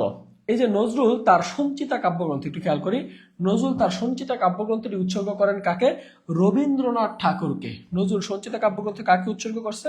রবীন্দ্রনাথ ঠাকুরকে। এবং নজরুলের এই রোমান্টিক কাব্য, একটু খেয়াল করি, নজরুলের রোমান্টিক কাব্যগ্রন্থের নাম হচ্ছে সিন্ধু হিন্দুল। নজরুলের রোমান্টিক কাব্যগ্রন্থের নাম কি? নজরুলের রোমান্টিক কাব্যগ্রন্থের নাম হচ্ছে সিন্ধু হিন্দুল। সবাই একটু খেয়াল করেন, নজরুলের রোমান্টিক কাব্যগ্রন্থের নাম হচ্ছে সিন্ধু হিন্দুল। নজরুলের রোমান্টিক কাব্যগ্রন্থের নাম কি? নজরুলের রোমান্টিক কাব্যগ্রন্থের নাম হচ্ছে সিন্ধু হিন্দুল। সবাই একটু লিখেন, নজরুলের রোমান্টিক কাব্যগ্রন্থের নাম হচ্ছে সিন্ধু হিন্দুল। নজরুলের রোমান্টিক কাব্যগ্রন্থের নাম কি? নজরুলের রোমান্টিক কাব্যগ্রন্থের নাম হচ্ছে সিন্ধু হিন্দুল। নজরুলের রোমান্টিক কাব্যগ্রন্থের নাম হচ্ছে সিন্ধু হিন্দুল। সবাই একটু লিখেন, নজরুলের রোমান্টিক কাব্যগ্রন্থের নাম কি? নজরুলের রোমান্টিক কাব্যগ্রন্থের নাম হচ্ছে সিন্ধু হিন্দুল। নজরুলের রোমান্টিক কাব্যগ্রন্থের নাম কি? সিন্ধু হিন্দুল। ওকে, তারপরে দেখি অগ্নিবীণা। এই সিন্ধু হিন্দুল কাব্যগ্রন্থটি তিনি কাকে উৎসর্গ করেন? ঢাকা বিশ্ববিদ্যালয়ের মুসলিম ছাত্রী শামসুন নাহারকে উৎসর্গ করেন। শামসুন নাহারকে তিনি ভালোবেসে উৎসর্গ করেন। নজরুল, একটু খেয়াল করি, অগ্নিবীণা কাব্যগ্রন্থটি তিনি কাকে উৎসর্গ করেন? বিপ্লবী বারীন্দ্র কুমার ঘোষকে তিনি উৎসর্গ করেন। কাকে উৎসর্গ করে? বিপ্লবী বারীন্দ্র কুমার ঘোষকে তিনি উৎসর্গ করেন। দোলন চাপা কাব্যগ্রন্থটি কাকে উৎসর্গ করে? দোলন চাপা কাব্যগ্রন্থটি তার দ্বিতীয় স্ত্রী আশালতা সেনগুপ্তকে তিনি উৎসর্গ করে, যাকে তিনি ভালোবেসে নাম দিয়েছিলেন দোলন, দুলি, প্রমীলা। তাহলে নজরুল ভালোবেসে নাম দিয়েছে কি? দোলন, দুলি, প্রমীলা। আর আমরা এখন নাম দেই কি? সুইটি, বিউটি, তাই না? ওকে, নজরুলের প্রথম স্ত্রীকেও তিনি ভালোবেসে নাম দিয়েছিলেন নার্গিস আনাম, নাম ছিল সৈয়দা খাতুন। তিনি ভালোবেসে নাম দিয়েছিলেন ফুলের নাম, এক ইরানি ফুলের নাম দিয়েছিলেন নার্গিস আনাম। ঠিক আছে, তো এই নজরুলকে আমরা যতটা না বিদ্রোহী দেখতে পাই, বিপ্লবী দেখতে পাই, তার চেয়ে বড় প্রেমিক ছিলেন নজরুল। এর জন্যই তিনি বলছেন, আমি চপল পিয়ার চকিত চাহনি তার ছল করে দেখা অনুক্ষণ। তাহলে নজরুল বলছে, আমি চপল পিয়ার ভালোবাসা, আমি চালাক মেয়ের ভালোবাসা, কোনো বোকা শোকা মেয়ের ভালোবাসা নই। চপল মেয়ে যারা কি বলবে, গালে যারা বলে বুঝো না এই ব্যাপারটা, বলো না? কিছু কিছু মেয়ে আছে যারা একটু ভদ্র, নম্র, একটু চুপচাপ থাকবে, কিন্তু নজরুল এরকম মেয়ের ভালোবাসা হইতে চায় নাই। নজরুল বলছে, আমি চপল পিয়ার ভালোবাসা তার কাকন চুরির কঙ্কন। নজরুল চপল পিয়ার ভালোবাসা তার চুরির কঙ্কন হইতে চাইছে। তাহলে চিন্তা করেন কি পরিমাণ রোমান্টিক কবি নজরুল ছিলেন।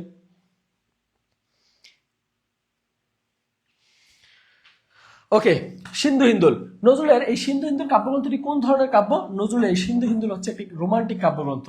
নজরুল যখন দুইটা বিয়ে করছে, দুইটা বাচ্চা হয়েছে, তারপর নজরুল তৎকালীন শিক্ষামন্ত্রীর বোনের প্রেমে পড়েছিলেন এবং এই সঞ্চিতা কাব্যগ্রন্থটি উৎসর্গ করতে চাইছিলেন। পরবর্তীতে সে রিজেক্ট করলে তাকে রবীন্দ্রনাথ ঠাকুরকে উৎসর্গ করেন এবং একবার না পারিলে দেখো শতবার। নজরুল পরবর্তীতে শামসুন নাহারকে ভালোবেসে এই রোমান্টিক কাব্যগ্রন্থ সিন্ধু হিন্দুল উৎসর্গ করেন। পরীক্ষায় প্রশ্ন আসে যে সিন্ধু হিন্দুল কোন ধরনের কাব্যগ্রন্থ? সিন্ধু হিন্দুল হচ্ছে নজরুলের একটি রোমান্টিক কাব্যগ্রন্থ। আশালতা সেনগুপ্তকে উৎসর্গ করেন দোলন চাপা। দোলন চাপা কোন ধরনের কাব্যগ্রন্থ? দোলন চাপা একটি রোমান্টিক কাব্যগ্রন্থ। নজরুল কয়টা প্রেম করছে? নজরুল আমাদের দেখা প্রকাশ্যে তিনি 4টা প্রেম করছে, 2টা বিয়ে করছে আর 2টা বিয়ে করে নাই। ওকে, হ্যাঁ, প্রথম তিনি ভালোবেসে বিয়ে করেছিলেন কুমিল্লার মেয়ে আকবর আলী খানের ভাগ্নি তথা নজরুলের বন্ধুর ভাগ্নি সৈয়দা খাতুনকে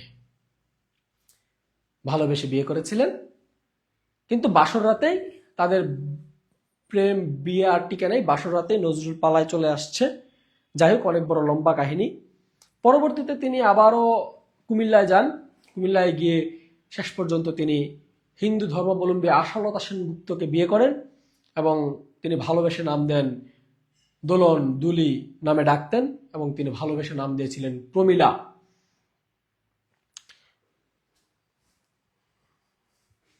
ওকে, তারপর আসি আমরা কাজী নজরুল ইসলামের সাথে আমাদের বাংলা সাহিত্যের কি কি সংযোগ। নার্গিস, হ্যাঁ নার্গিস, দোলন চাপা, হ্যাঁ দোলন চাপা তার ওয়াইফের নাম দিয়েছিলেন দোলন চাপা। এই দোলন চাপা কাব্যগ্রন্থটি তিনি তার দ্বিতীয় ওয়াইফ তথা আমাদের বোনকে উৎসর্গ করেন। সিন্ধু হিন্দুল একটি প্রেমের কাব্য। হ্যাঁ, সিন্ধু হিন্দুল একটি প্রেমের কাব্য। আর কেউ কিছু বলবেন? ওকে, আমরা পড়াশোনায় আসি। রণসঙ্গীত। আমাদের রণসঙ্গীত হচ্ছে এই যে চল চল, ছোটবেলা পড়ছি না, চল চল চল, উদ্যোগ করে বাজে মাদল নিম্ন, এই যে চল চল চল, একটু খেয়াল করেন। এই রণসঙ্গীত রচনা করেন কে? রণসঙ্গীত রচনা করেন কাজী নজরুল ইসলাম। রণসঙ্গীত রচনা করেন কে? রণসঙ্গীত রচনা করেন কাজী নজরুল ইসলাম। নজরুল ইসলাম আর রাশেদুল ইসলাম। এ প্রিয়া ভণ্ড, তুমি এখানেও আসো? দেখছো কি মিলাচ্ছে, যে এক হচ্ছে নজরুল ইসলাম আর এক হচ্ছে রাশেদুল ইসলাম। দুইজনের নামে শেষে ইসলাম আছে। একজনের বাড়ি কুমিল্লা আর একজন হচ্ছে কুমিল্লার জামাই, আমাদের দুলাভাই। নজরুল কিন্তু আমাদের দুলাভাই, আমাদের এলাকার ছেলে। ওকে, একটু খেয়াল করি।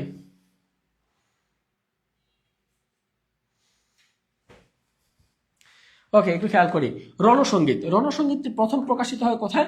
রণসঙ্গীতটি প্রথম প্রকাশিত হয় নতুনের গান নামে ঢাকার শিখা পত্রিকায়। আমার একটা এডমিশনের বই আছে, নাম হচ্ছে শিখা। ঠিক আছে, তো একটু খেয়াল করি। রণসঙ্গীতটি প্রথম প্রকাশিত হয় কিভাবে? রণসঙ্গীত প্রথম প্রকাশিত হয় নতুনের গান। কি নামে প্রকাশিত হয়? নতুনের গান নামে ঢাকার শিখা পত্রিকা প্রকাশিত হয়। এর চরণ ছিল কত? এর প্রথম 21 চরণ হিসাবে রণসঙ্গীতের গ্রহণ করা হয়। তাহলে এই রণসঙ্গীতের প্রথম 21 লাইনকে কি করা হয়? বাংলাদেশের রণসঙ্গীত হিসাবে গ্রহণ করা হয়। বাংলাদেশের রণসঙ্গীত গৃহীত হয়েছে সন্ধ্যা কাব্যগ্রন্থ থেকে। যদি পরীক্ষা প্রশ্ন আসে রণসঙ্গীত কোন কাব্যগ্রন্থ থেকে নেওয়া হয়েছে, রণসঙ্গীত সন্ধ্যা কাব্যগ্রন্থ থেকে নেওয়া হয়েছে। আর প্রথম প্রকাশিত হয়েছিল কোথায়? ঢাকার শিখা পত্রিকায়। ওকে, সবাই একটু খেয়াল করি। ঢাকার শিখা পত্রিকায় প্রথম প্রকাশিত হয়েছে ঢাকার শিক্ষা পত্রিকায়, আর এটা নেওয়া হয়েছে সন্ধ্যা কাব্যগ্রন্থ থেকে। ওকে, এরপর একটু আসি। কাজী নজরুল ইসলাম প্রথম, একটু খেয়াল করি, কাজী নজরুল ইসলামের প্রথম প্রবন্ধের নাম কি? প্রথম প্রবন্ধের নাম হচ্ছে তুর্কি মহিলার ঘুমটা খোলা। কাজী নজরুল ইসলাম তৎকালীন সময়ে আধুনিক তুরস্কের জনক কামাল আতুতাই, আপনারা সবাই চিনেন, কামাল পাশা নামে যে পরিচিত আধুনিক তুরস্কের জনক। আপনাদেরকে সাধারণ জ্ঞান পড়াই দিচ্ছি। আধুনিক তুরস্কের জনককে কামাল পাশা। এই কামাল পাশা বা কামাল আতুতাই তিনি যখন তুরস্কের শাসনভারে ক্ষমতায় আসলেন, তিনি এসে বলছেন যে লেডিস এন্ড জেন্টলম্যান, আপনারা যারা আছেন আপনারা চাইলে এখন থেকে নারীরা বাহিরে চলাফেরা করতে পারবেন, আপনাদের পোশাক নিয়ে কোনো বাধ্যবাধকতা নাই, আপনারা চাইলে এখন থেকে গাড়ির ড্রাইভিং লাইসেন্স নিতে পারবেন, গাড়ি চালাইতে পারবেন, আপনারা চাইলে ওয়েস্টার্ন ড্রেস পরে চলাফেরা করতে পারবেন, আপনারা চাইলে বহির্বিশ্বে গমন করতে পারবেন, আপনারা চাইলে বিদেশেও পড়াশোনা করতে পারবেন। এর জন্য আমরা এই যে তুরস্ককে, এরদোগানের দেশ তুরস্ক, যেটা এক সময় পর্দা বাধ্যতামূলক ছিল, সেই দেশে এখন আইসক্রিম ড্যান্স, এই যে দেখেন না আইসক্রিম ড্যান্স একটা আছে, ওই আইসক্রিম ড্যান্সের মতো এরকম পোশাক আশাক পরা হয়, যদি এটা মুসলিম কান্ট্রি। হ্যাঁ, তো এই এই অবস্থা দেখে আমাদের নজরুল সাহেব বলছিলেন যে তুর্কি মহিলার ঘোমটা খোলা। আধুনিক তুরস্কের জনক কামাল পাশা যখন এই কথা বলছে তখন বলছে তুর্কি মহিলার ঘোমটা খোলা। এটা হচ্ছে তার প্রথম প্রবন্ধ।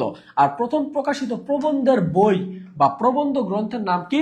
প্রবন্ধের বই বা প্রবন্ধ গ্রন্থের নাম হচ্ছে যুগবাণী। প্রবন্ধ বইয়ের নাম হচ্ছে যুগবাণী, যা অক্টোবর 1922 সালে প্রকাশিত হয়। তার প্রথম নিষিদ্ধ গ্রন্থের নাম কি? তার প্রথম নিষিদ্ধ কাব্যগ্রন্থের নাম ছিল বিষের বাসী। তার প্রথম নিষিদ্ধ গ্রন্থের নাম কি? বিষের বাসী। আমরা বলছিলাম যে বাঁশের বাসী হচ্ছে জসিমউদ্দিনের লেখা, আর বিষের বাসী হচ্ছে আমাদের কাজী নজরুল ইসলামের লেখা কাব্য গ্রন্থ। ওকে, এরপর আসি নিষিদ্ধকৃত গ্রন্থ। নজরুলের নিষিদ্ধকৃত গ্রন্থ কয়টা? সবাই একটু কমেন্ট করেন তো, নজরুলের নিষিদ্ধকৃত গ্রন্থ কয়টা? নজরুলের নিষিদ্ধকৃত গ্রন্থ কয়টা? সবাই একটু কমেন্ট করেন, নজরুলের নিষিদ্ধকৃত গ্রন্থ কয়টা?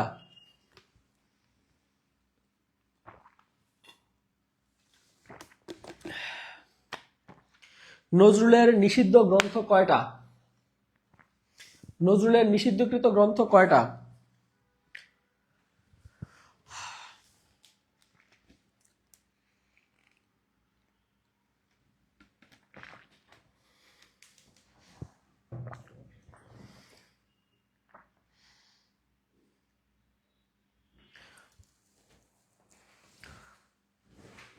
নজরুলের নিষিদ্ধ গ্রন্থ কয়টা? কমেন্ট করেন।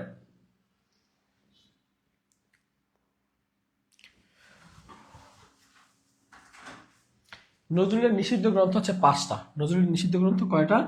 নজরুলের নিষিদ্ধ গ্রন্থ হচ্ছে 5টি।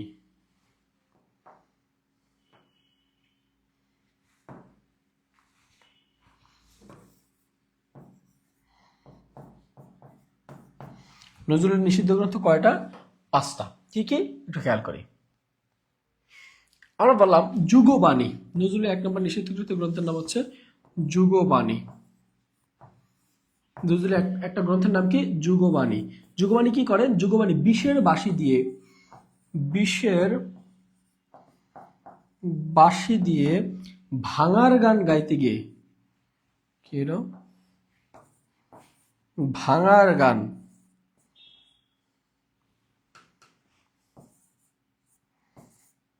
ভাঙার গান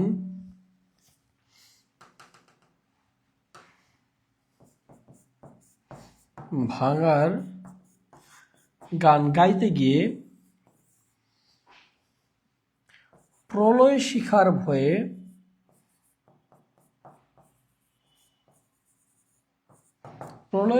ভয়ে চন্দ্রবিন্দুর কাছে আশ্রয় নেয়।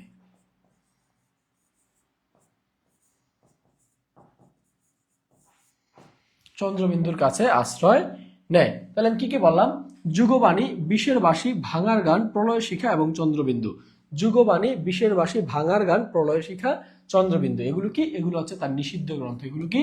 এগুলো হচ্ছে তার নিষিদ্ধ গ্রন্থ। এগুলো কি? এগুলো তার নিষিদ্ধ গ্রন্থ। তাহলে যুগবাণী, বিষের বাঁশি দিয়ে ভাঙার গান গাইতে গিয়ে প্রলয় শিখার ভয়ে চন্দ্রবিন্দুর কাছে আশ্রয় নেয়। এগুলো কি? এগুলো হচ্ছে তার নিষিদ্ধকৃত গ্রন্থ। এগুলো হচ্ছে তার নিষিদ্ধকৃত গ্রন্থ। এই হচ্ছে 5টা নিষিদ্ধকৃত গ্রন্থ, যার মধ্যে বিষের বাঁশি হচ্ছে তার প্রথম নিষিদ্ধ গ্রন্থ। তার প্রথম নিষিদ্ধ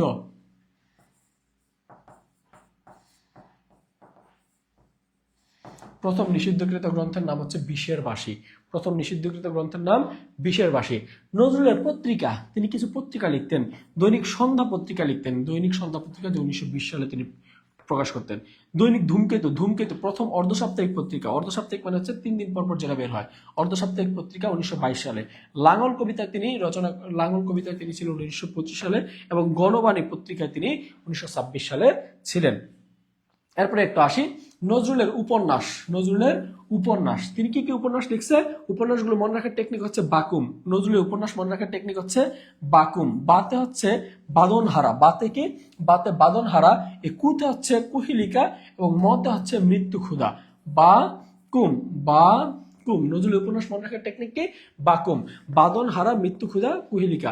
আমরা এভাবে বলতে পারি কুহিলিকা মৃত্যু ক্ষুধায় বাদনহারা, কুহিলিকা মৃত্যু ক্ষুধায় বাদনহারা। এগুলো হচ্ছে নজরুলের উপন্যাসের নাম। নজরুলের কিছু আরো গুরুত্বপূর্ণ গ্রন্থ যেমন আলেয়া। আলেয়া কোন ধরনের গ্রন্থ? আলেয়া হচ্ছে একটা গীতিনাট্য। হ্যাঁ, পুতুলের বিয়ে, এটা হচ্ছে কিশোর নাট্য। মধুমালা কি? মধুমালা হচ্ছে গীতিনাট্য। ঝিলমিলি কি? ঝিলমিলি হচ্ছে নাটক। ওকে, তার কাব্যগ্রন্থের নাম কি? অগ্নিবীণা, যা প্রথম কাব্যগ্রন্থ। এখন পরীক্ষায় যদি প্রশ্ন আসে কাজী নজরুল ইসলামের নাটকের নামগুলো লিখো, বা কোনটি কাজী নজরুলের নাটক। নাটকগুলো হচ্ছে মনে রাখার টেকনিক হচ্ছে আলেয়ার পুতুলের বিয়েতে মধুমালা এবং ঝিলমিলিকে নিমন্ত্রণ জানানো হয়। যেমন আলেয়ার পুতুলের বিয়েতে মধুমালা এবং ঝিলমিলিকে নিমন্ত্রণ জানানো হয়। তাহলে আলেয়া, পুতুলের বিয়ে, মধুমালা, ঝিলমিলি, এগুলো কি? এই চারটা হচ্ছে তার নাটক। এই চারটি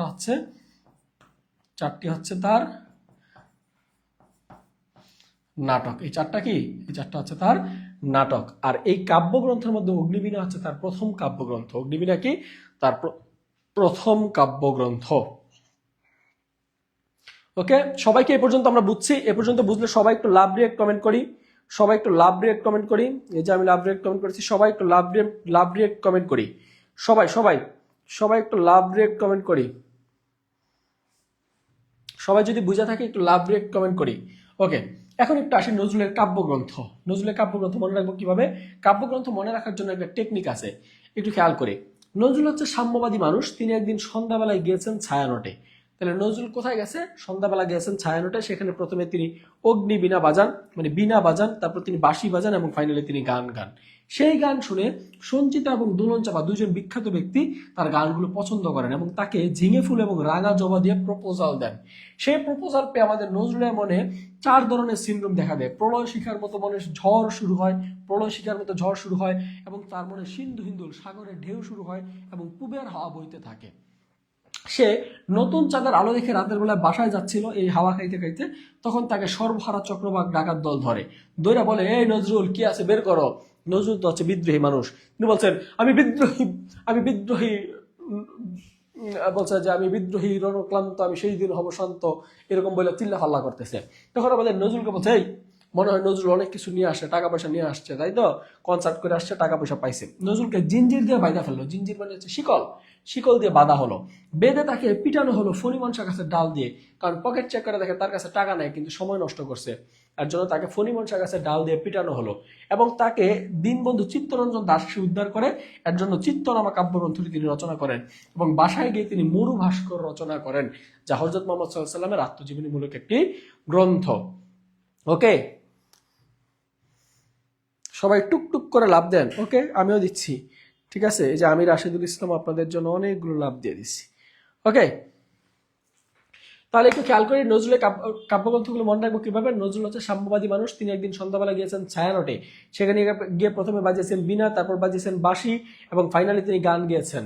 সেই গান শুনে সঞ্চিতা এবং দোলন চাপা দুজন তাকে ভালো লাগে এবং ঝিঙে ফুল এবং রাঙা জবা দিয়ে তাকে প্রপোজাল দেয়। সেই প্রপোজাল পেয়ে নজরুলের মনে 4টা সিনড্রোম দেখা দেয়, 4টা লক্ষণ দেখা দেয়। সেটা হচ্ছে ঝড়, কেমন ঝড়, প্রলয় শিখার মতো ঝড় শুরু হয়, মনের মধ্যে সিন্ধু হিন্দুর মানে হচ্ছে সাগরের ঢেউ শুরু হয় এবং পুবের হাওয়া বইতে থাকে। সেই হাওয়া খাইতে খাইতে আমাদের নজরুল রাতের বেলা বাসায় যাচ্ছে। কিসের আলো দেখে? নতুন চাঁদের আলো দেখে। তাকে ডাকাত দল ধরে, সর্বহারা চক্রবাক ডাকাত দল ধরার পরে তাকে জিঞ্জির দিয়ে বাঁধে এবং ফণিমনসা গাছের ডাল দিয়ে পিটায় এবং দীনবন্ধু চিত্তরঞ্জন দাস এসে উদ্ধার করে এবং বাসায় যায় তিনি মরু ভাস্কর রচনা করেন। এখানে সিন্ধু হিন্দুর হচ্ছে রোমান্টিক কাব্যগ্রন্থ। এখানে চিত্তনামা তিনি মূলত কাকে উৎসর্গ করেন? পরীক্ষা প্রশ্ন আসলে চিত্তনামা তিনি উৎসর্গ করেন চিত্তরঞ্জন, দীনবন্ধু চিত্তরঞ্জন দাসের ওয়াইফকে তিনি উৎসর্গ করেন। দীনবন্ধু চিত্তরঞ্জন দাস মারা গেলে তার ওয়াইফকে উৎসর্গ করেন। এবং মরু ভাস্কর হচ্ছে হযরত মুহাম্মদ সাল্লাল্লাহু আলাইহি ওয়াসাল্লামের প্রথম কাব্য ধর্মীয় একটি জীবনীমূলক গ্রন্থ। হযরত মুহাম্মদ সাল্লাল্লাহু আলাইহি ওয়াসাল্লামকে নিয়ে তিনি একটি কাব্যগ্রন্থ রচনা করেছিলেন। ওকে, এরপর সবাই একটু আসি যে গল্প গ্রন্থ। তার গল্প গ্রন্থের মধ্যে বিখ্যাত ছিল শিউলি মালা, রিক্তের বেদন এবং ব্যথার দান। তবে তার একটা বিখ্যাত গল্প আছে। এটা কি? এটা হচ্ছে একটা গল্প। তার একটা বিখ্যাত গল্প। বিখ্যাত গল্প হচ্ছে জিনের বাদশা। বিখ্যাত গল্পের নাম কি? জিনের বাদশা। তার গল্পের গ্রন্থ, গল্পের বই হচ্ছে শিউলিমালা, রিক্তের বেদন এবং ব্যথার দান। তিনটা হচ্ছে গল্প গ্রন্থ। আর জিনের বাদশা হচ্ছে তার একটা বিখ্যাত গল্প, তার একটা বিখ্যাত গল্প। এরপর অনুবাদ গ্রন্থ লিখছেন তিনি দুইটা। তার অনুবাদ গ্রন্থ কয়টি? দুইটি। এক নম্বর হচ্ছে রুবাইয়াত ই উমর খৈয়াম।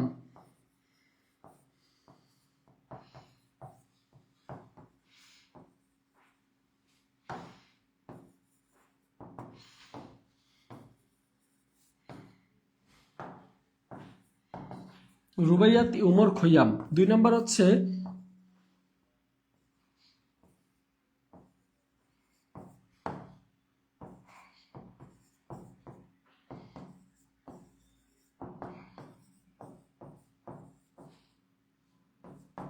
রুবাইয়াত ই উমর খৈয়াম, আর একটা হচ্ছে রুবাইয়াত ই উমর হাফেজ। এটা হচ্ছে তার দুইটা গল্প গ্রন্থের নাম। এই দুইটা হচ্ছে তার গল্প গ্রন্থের নাম। একটা হচ্ছে রুবাইয়াত ই উমর খৈয়াম, আর একটা হচ্ছে রুবাইয়াত ই উমর হাফেজ। এই দুইটা হচ্ছে তার এই দুইটা হচ্ছে তার অনুবাদ গ্রন্থের নাম। অনুবাদ গ্রন্থের নাম। এরপরে আসি, তিনি সম্মাননা পাইছেন কি কি? তিনি সম্মাননা পাইছেন জগত্তারিণী স্বর্ণপদক পাইছেন 1945 সালে। তিনি পদ্মভূষণ পাইছেন ভারত সরকার কর্তৃক 1960 সালে। তিনি ডিলিট উপাধি পাইছেন রবীন্দ্র ভারতী বিশ্ববিদ্যালয় থেকে 1969 সালে, এবং ডিলিট উপাধি পাইছেন তিনি ঢাকা বিশ্ববিদ্যালয় থেকে 1974 সালে। ওকে, এরপর আসি গুরুত্বপূর্ণ একটা তথ্য যেটা না জানলেই নয়, সেটা হচ্ছে কাজী নজরুল ইসলামকে এই যে আমরা জাতীয় কবি বলি, জাতীয় কবি বলি, কি কবি বলি? কাজী নজরুল ইসলামকে যে আমরা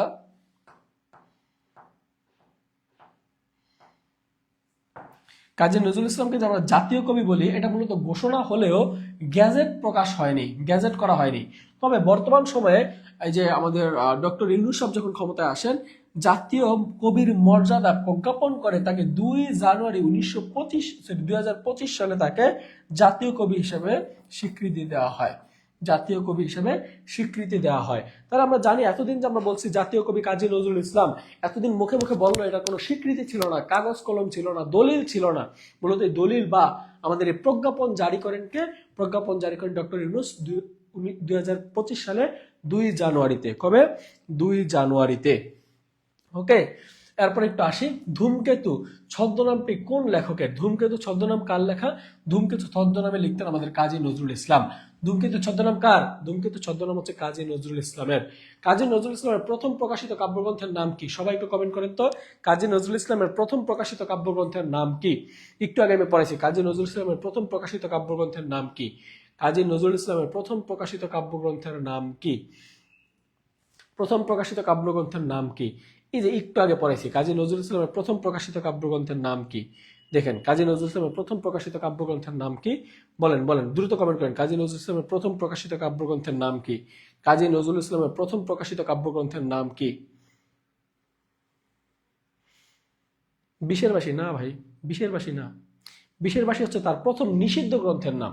এটা হচ্ছে প্রথম নিষিদ্ধ, নিষিদ্ধ, নিষিদ্ধর দিক দিয়ে প্রথম, নিষিদ্ধতে প্রথম। কিন্তু প্রথম প্রকাশিত কাব্যগ্রন্থের নাম হচ্ছে অগ্নিবীণা। অগ্নিবীণা, রাইট অ্যান্সার হবে অগ্নিবীণা। অগ্নিবীণা কাব্যগ্রন্থ হচ্ছে অগ্নিবীণা। এরপর আসি, অগ্নিবীণা কে রচনা করেন? অগ্নিবীণা কে রচনা করছে বলেন তো? অগ্নিবীণা হচ্ছে কে রচনা করছে? অগ্নিবীণা শরৎচন্দ্র না? শরৎচন্দ্র চট্টোপাধ্যায়, রবীন্দ্রনাথ ঠাকুর না মোহিতলাল মজুমদার? অগ্নিবীণা কে রচনা করছে? অগ্নিবীণা রচনা করেন কাজী নজরুল ইসলাম। অগ্নিবীণা কে রচনা করেন? কাজী নজরুল ইসলাম। বিদ্রোহী কবিতা কোন সালে প্রকাশিত হয়? বিদ্রোহী কবিতা কোন সালে প্রকাশিত হয়? 44তম প্রশ্ন। এটা নিয়ে একটি বিতর্ক আছে, এটা নিয়ে একটা বিতর্ক আছে। সবাই একটু বলেন তো, বিদ্রোহী কবিতা কত সালে প্রকাশিত হয়? বিদ্রোহী কবিতাটি প্রথম প্রকাশিত হয়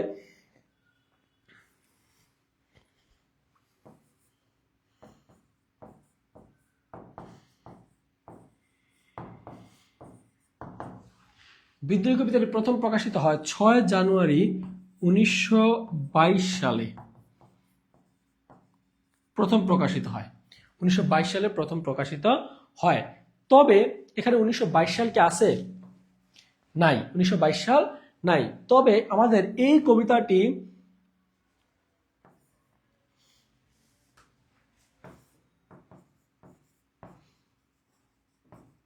ডিসেম্বর 1921 সালে রচনা করা হয়। এটা কত সালে রচনা হয়েছে? 1921 সালে রচনা হয়েছে। আর এটা প্রকাশ হয়েছে কত সালে? সালে প্রকাশ হয়, প্রকাশিত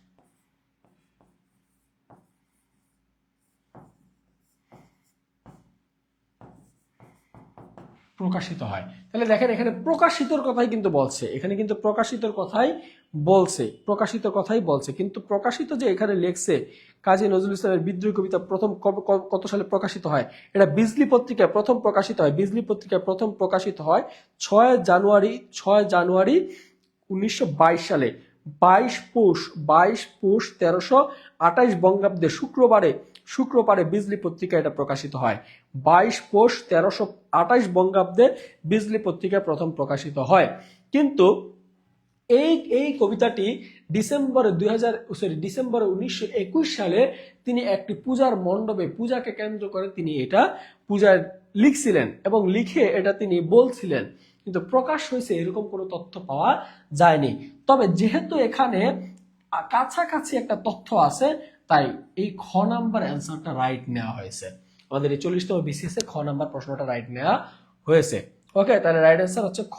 যেহেতু 21 সালে এটা রচনা হয়েছে এবং তিনি নজরুল এটা পাঠও করছিলেন একটা পূজার মণ্ডপে, তার মানে এটাই হচ্ছে আমাদের প্রকাশ ধরে নেওয়া হয়। একটু খেয়াল করি, কোনটি কাজী নজরুল ইসলামের রচিত গ্রন্থ? এখানে দেখেন তো কোনটা কাজী নজরুল ইসলামের লেখা, কোনটা কাজী নজরুল ইসলামের লেখা, বলেন তো কোনটা কাজী নজরুল ইসলামের লেখা, কোনটা কাজী নজরুল ইসলামের লেখা, সবাই একটু বলেন কোনটা কাজী নজরুল ইসলামের লেখা। হ্যাঁ, 1922 থাকলে 1922 রাইট অ্যান্সার, 1922 থাকলে 1922 রাইট অ্যান্সার। ইসমাইল মিয়া যুক্ত আছেন আমাদের সাথে, থ্যাংক ইউ।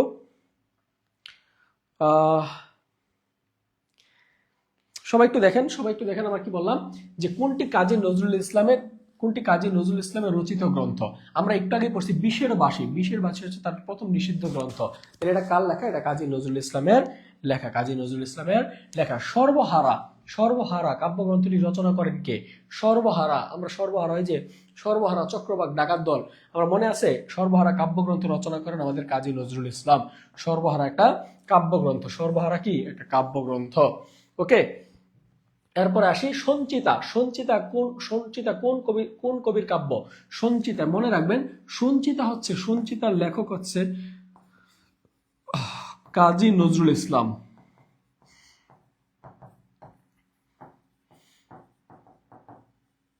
তবে সঞ্চয়িতা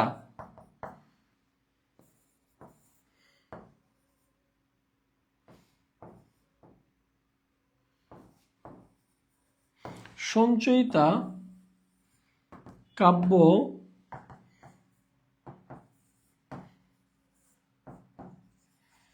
রবীন্দ্রনাথ ঠাকুরের লেখা। সঞ্চয়িতা কাব্যগ্রন্থ কার লেখা? রবীন্দ্রনাথ ঠাকুরের লেখা। সঞ্চয়িতা কাব্যগ্রন্থ কার লেখা? রবীন্দ্রনাথ ঠাকুরের লেখা।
ওকে, তাহলে সঞ্চিতা কাব্যগ্রন্থ কার লেখা? সঞ্চিতা কাব্যগ্রন্থ হচ্ছে কাজী নজরুল ইসলামের লেখা, তবে সঞ্চয়িতা কাব্যগ্রন্থটি হচ্ছে রবীন্দ্রনাথ ঠাকুরের লেখা। তাহলে একটু খেয়াল করি, বাদনহারা, বাদনহারা কার লেখা? বাদনহারা কুহিলিকা মৃত্যুক্ষুধা বাদনহারা। তাহলে একটু খেয়াল করেন, কুহিলিকা, কুহিলিকা মৃত্যুক্ষুধা, কুহিলিকা মৃত্যুক্ষুধা, মৃত্যুক্ষুধা, কুহিলিকা মৃত্যুক্ষুধা এবং বাদনহারা, এগুলো কার লেখা?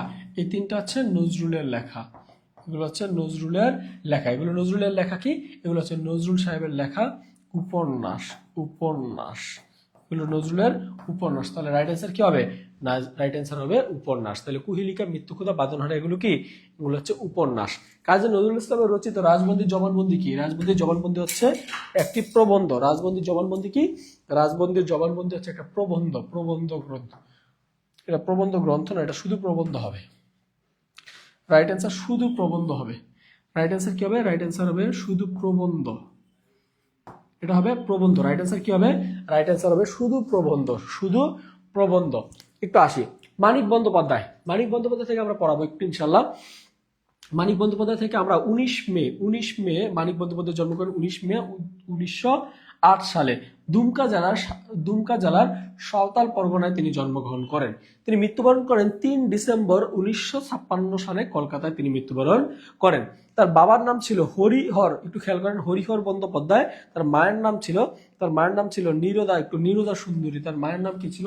তার মায়ের নাম ছিল নীরদা সুন্দরী। কবির পৈতৃক নাম ছিল প্রবোধ কুমার বন্দ্যোপাধ্যায়। পরীক্ষা প্রশ্ন আসে, কবির পৈতৃক নাম কি ছিল? কবির পৈতৃক নাম ছিল প্রবোধ কুমার বন্দ্যোপাধ্যায়। তার ডাক নাম ছিল মানিক।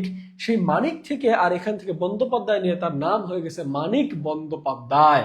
নাম হয়ে গেছে কি? মানিক বন্দ্যোপাধ্যায়। তাহলে আমরা দেখবো এই যে প্রবোধ কুমার বন্দ্যোপাধ্যায় আছে তার পৈতৃক নাম বা বাপের রাখা নাম, এখান থেকে বন্দ্যোপাধ্যায়, আর তার ডাক নাম ছিল মানিক। পরবর্তীতে মানিক বন্দ্যোপাধ্যায় তার একটা পরিচিত নাম হয়ে যায়। তো শিক্ষার্থী বন্ধুরা সবাই একটু ক্লাসটা শেয়ার করে দিবেন। রমজান মাসের ক্লাস, সবাই একটু ক্লাসটা শেয়ার করে দেন। ক্লাসটা শেয়ার করে দিলে কিন্তু থাকছে এই ক্লাসে আমি এতক্ষণ যা যা লিখছি সম্পূর্ণ স্লাইডটা আপনাদেরকে পিডিএফ করে দিয়ে দেওয়া হবে। তো সবাই একটু ক্লাসটা শেয়ার করে আমাকে জানাবেন শেয়ার ডান। ওকে, এরপর একটু আসি মানিক বন্দ্যোপাধ্যায়ের কিছু সাপ্তাহিক পত্রিকা। মানিক বন্দ্যোপাধ্যায়ের একটু খেয়াল করে, মানিক সহ সম্পাদক ছিলেন কোন পত্রিকার? তিনি সহ সম্পাদক ছিলেন বঙ্গশ্রী পত্রিকার তিনি সহ সম্পাদক ছিলেন। যুগ্ম সম্পাদক ছিলেন প্রগতি লেখক সংঘের এবং কবি 48 বছর বেঁচে ছিলেন। এই সময়ের মধ্যে তিনি রচনা করেছেন 40টি উপন্যাস এবং 300 ছোট গল্প। মূলত তিনি ছোট গল্পের জন্য বিখ্যাত ছিলেন। কয়শো ছোট গল্প লিখছে? 300 ছোট গল্প, 300টি তিনি ছোট গল্প লিখছে। আর 40টা লিখছে কি? 40টি উপন্যাস লিখছে। 40টা লিখছে উপন্যাস। তিনি 40টা উপন্যাস রচনা করেছেন এই তার স্বল্প জীবনে। তার 48 বছরে তিনি 40টা উপন্যাস এবং 300টি তিনি ছোট গল্প লিখেছেন। মাসি পিসি থেকে একটু খেয়াল করে একটা গুরুত্বপূর্ণ একটা ছোট গল্প ছিল আপনাদের, এখন নাই, একটু খেয়াল করি।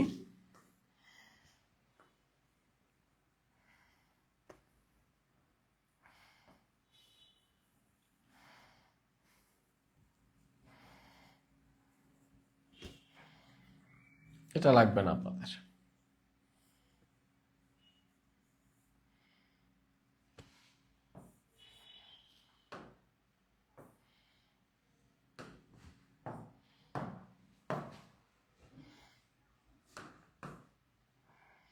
ওকে, এরপর একটু আসি এই যে আমাদের মানিক বন্দ্যোপাধ্যায়ের উপন্যাস। মানিক বন্দ্যোপাধ্যায়ের কি কি উপন্যাস আছে? দিবারাত্রি কাব্য, পদ্মা নদীর মাঝি, হলুদ নদী সবুজ বন, সোনার চেয়ে দামি, পুতুল নাচের ইতিকথা, ইতিকথার পরের কথা, শহরবাসের ইতিকথা। এগুলো মনে রাখবো কেমনে ভাই? এত সকল উপন্যাস মনে রাখার একটা টেকনিক আছে। টেকনিকটা কি? জননী মানে হচ্ছে মা, মনে করেন জননী, আমরা নিলাম জননী। জননী কি করছেন? জননী দিবারাত্রি জেগে, সে দিন রাত জায়গা জায়গায় গল্প করে। দিবারাত্রি জেগে পদ্মা নদীর মাঝির সাথে, দেখবেন কিছু কিছু মেয়ে আছে বা নারী আছে যারা কি করে, তারা গল্প করতে পছন্দ করে, না খায় গল্প করে, সারা দিন গল্প করে, এরকম মানুষ অনেক আছে। তো দেখেন আমাদের এই যে মানিক বন্দ্যোপাধ্যায়, তিনি জননী বলতেছে, জননী দিবারাত্রি জেগে পদ্মা নদীর মাঝির সাথে হলুদ নদী এবং সবুজ বনের গল্প করছিলেন। হলুদ নদী সবুজ বনের গল্প করছিলেন। এমন সময় মাঝির কাছে শুনতে পায় সোনার চেয়েও দামি পুতুল নাচের ইতিকথা। কি শুনতে পায়? সোনার চেয়ে দামি পুতুল নাচের ইতিকথা। আর কি শুনতে পায়? ইতিকথার পরের কথা। কি শুনতে পায়? ইতিকথার পরের কথা। আর কি শুনতে পায়? শহরবাসের ইতিকথা। তাহলে দেখেন এখানে কি কি আছে। এখানে আছে জননী দিবারাত্রি জেগে, পদ্মা নদীর মাঝি, হলুদ নদী সবুজ বন, সোনার চেয়ে দামি, পুতুল নাচের ইতিকথা, ইতিকথার পরের কথা, আরেকটা হচ্ছে শহরবাসের ইতিকথা। আরেকটা কি? শহরবাসের ইতিকথা। তাহলে খেয়াল করে এগুলো কি? এগুলো হচ্ছে উপন্যাস। এগুলো কি? উপন্যাস। তাহলে দিবারাত্রি কাব্য, পদ্মা নদীর মাঝি, হলুদ নদী সবুজ বন, সোনার চেয়ে দামি, পুতুল নাচের ইতিকথা, ইতিকথার পরের কথা এবং শহরবাসের ইতিকথা। এগুলো কি? এগুলো হচ্ছে সবগুলো হচ্ছে উপন্যাস। এগুলো কি? এগুলো হচ্ছে উপন্যাস। ওকে, এরপর একটু আসি বিটে মাটি। বিটে মাটি কি? বিটে মাটি হচ্ছে তার একটা নাটক। নাটকের নাম কি? তার নাটকের নাম হচ্ছে বিটে মাটি। নাটকের নাম কি? নাটকের নাম হচ্ছে বিটে মাটি। আমাদের এই মানিক বন্দ্যোপাধ্যায়ের একটা নাটক আছে, নাম হচ্ছে বিটে মাটি। একটাই নাটক, পরীক্ষা প্রশ্ন আসলে আপনারা লিখতে পারবেন। গল্প তার তিনি 300 গল্প লিখছে। 300 গল্প, যার মধ্যে এই গল্পগুলো সবচেয়ে আলোচিত এবং সবচেয়ে গুরুত্বপূর্ণ গল্প। এগুলো হচ্ছে গুরুত্বপূর্ণ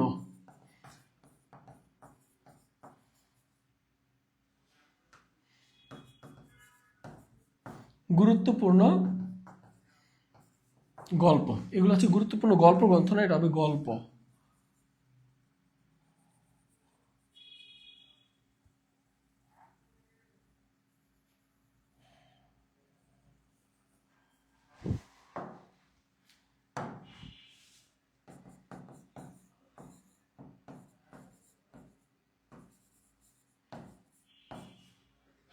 গুরুত্বপূর্ণ গল্প।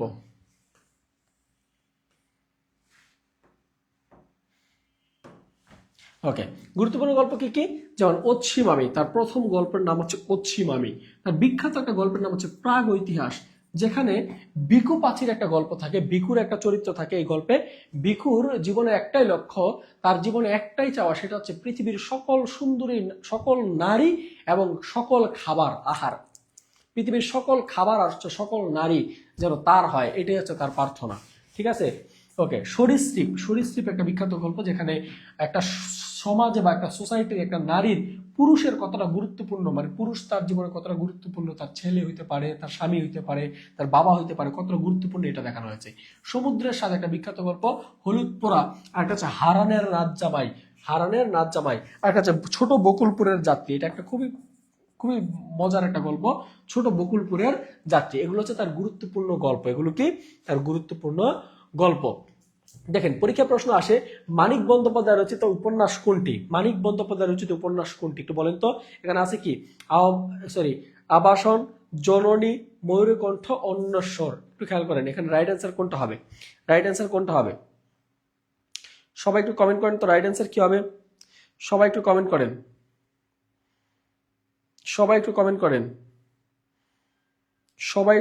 করেন।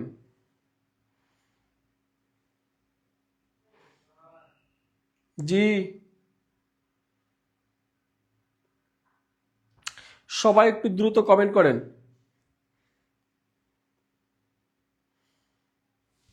বলছেন মানিক বন্দ্যোপাধ্যায়ের রচিত উপন্যাস কোনটি? সবাই একটু কমেন্ট করেন, মানিক বন্দ্যোপাধ্যায়ের রচিত উপন্যাস কোনটি?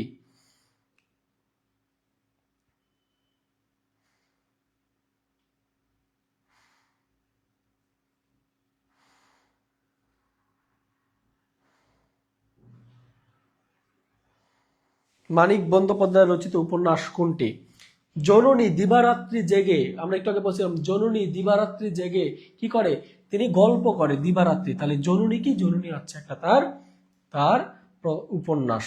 রচিত উপন্যাস।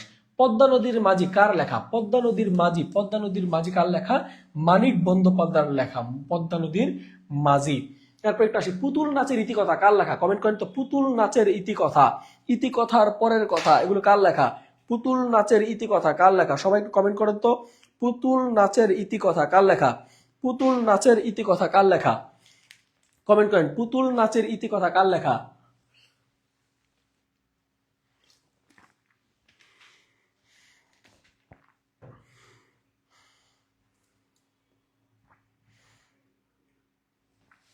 পুতুল নাচের ইতিকথা কার লেখা? পুতুল নাচের ইতিকথা কার লেখা?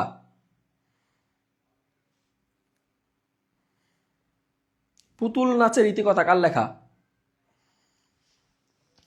পুতুল নাচের ইতিকথা কার লেখা? পুতুল নাচের ইতিকথা হচ্ছে মানিক বন্দ্যোপাধ্যায়ের লেখা। পুতুল নাচের ইতিকথা, ইতিকথার পরের কথা, এগুলো হচ্ছে মানিক বন্দ্যোপাধ্যায়ের লেখা। এবার দেখি, আত্মহত্যার অধিকার কার লেখা? আত্মহত্যার অধিকার কার লেখা? দ্রুত কমেন্ট করেন।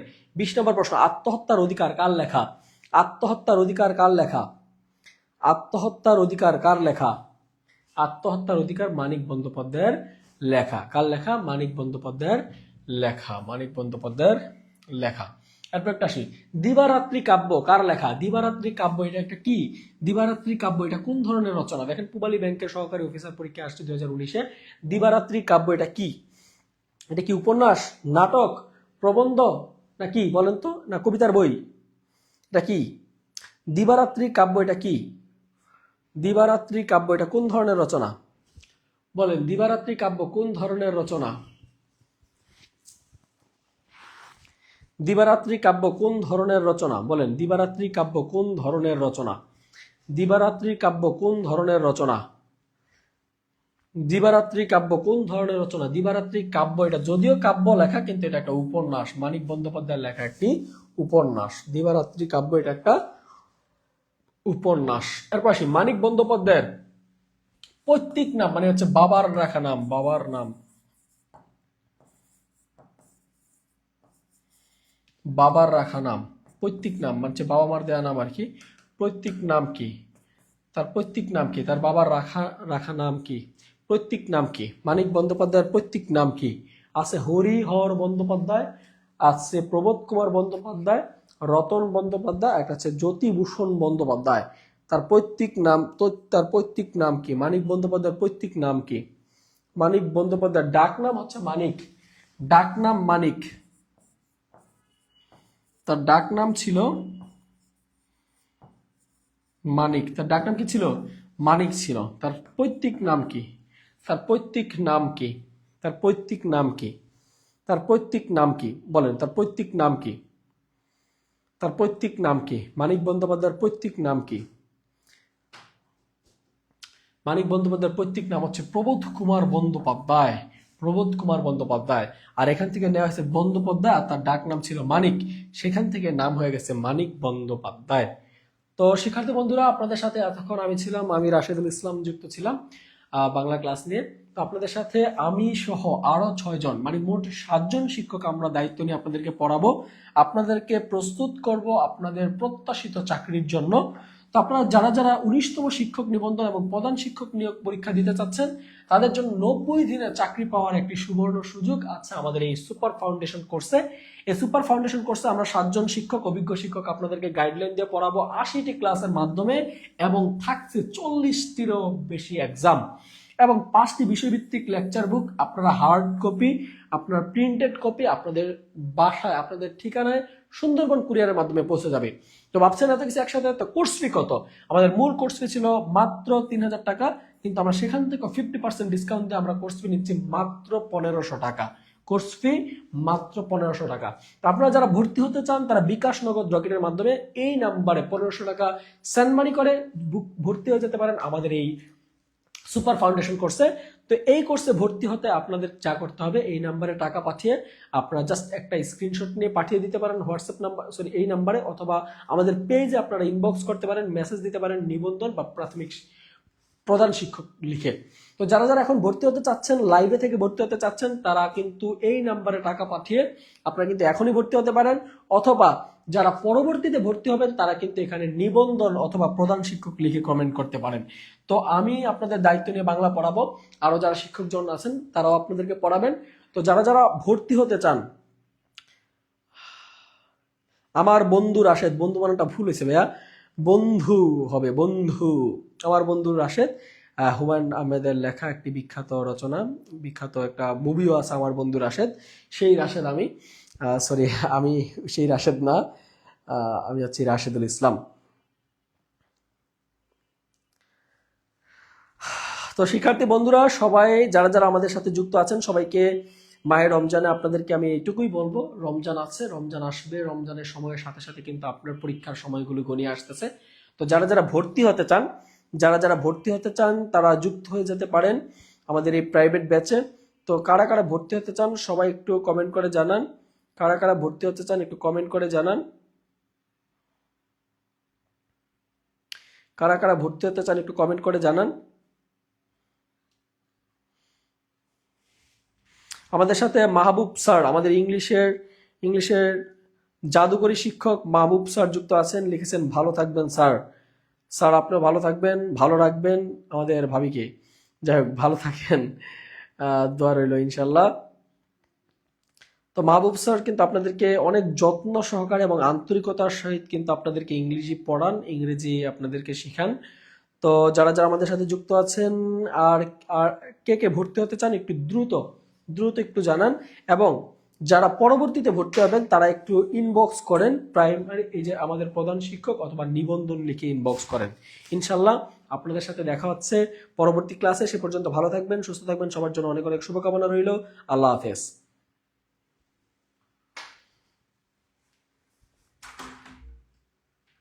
সরি সরি, ঠিক আছে বুঝতে পারছি, দ্রুত লিখছেন, হ্যাঁ থ্যাংক ইউ।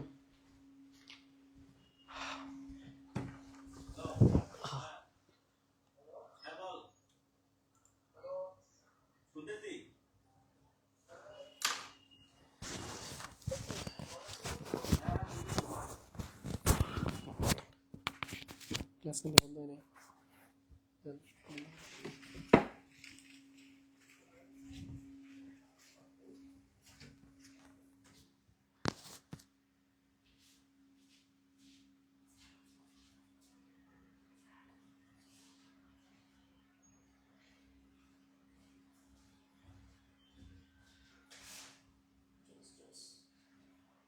ওরে বাবা জোস, দেখছেন দেখছেন এই যে জোস জোস লেকচার শিট নিয়ে আসতে পারছেন, দেখছেন ওরে বাপ, এই লেকচার শিট কিন্তু আর লেকচার শিট না, এটা সেই রকম একটা লেকচার শিট।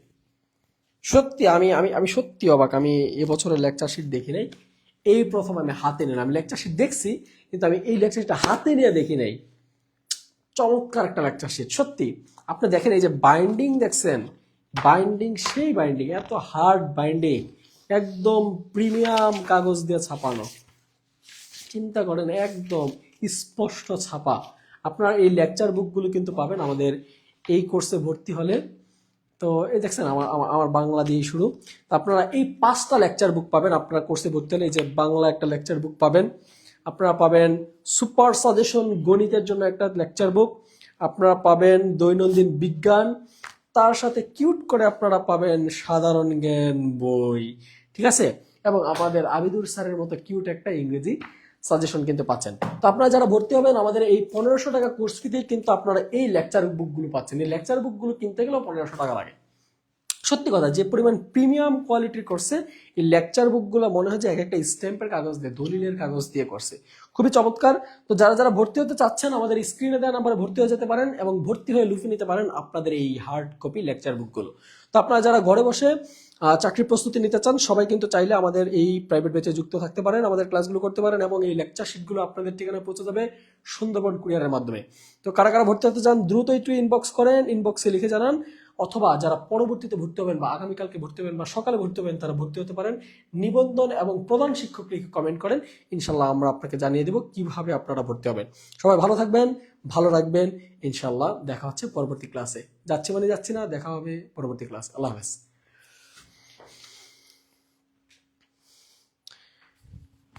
ভাই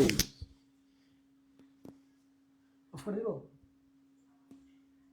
ক্লাস অফার দিব, ওকে।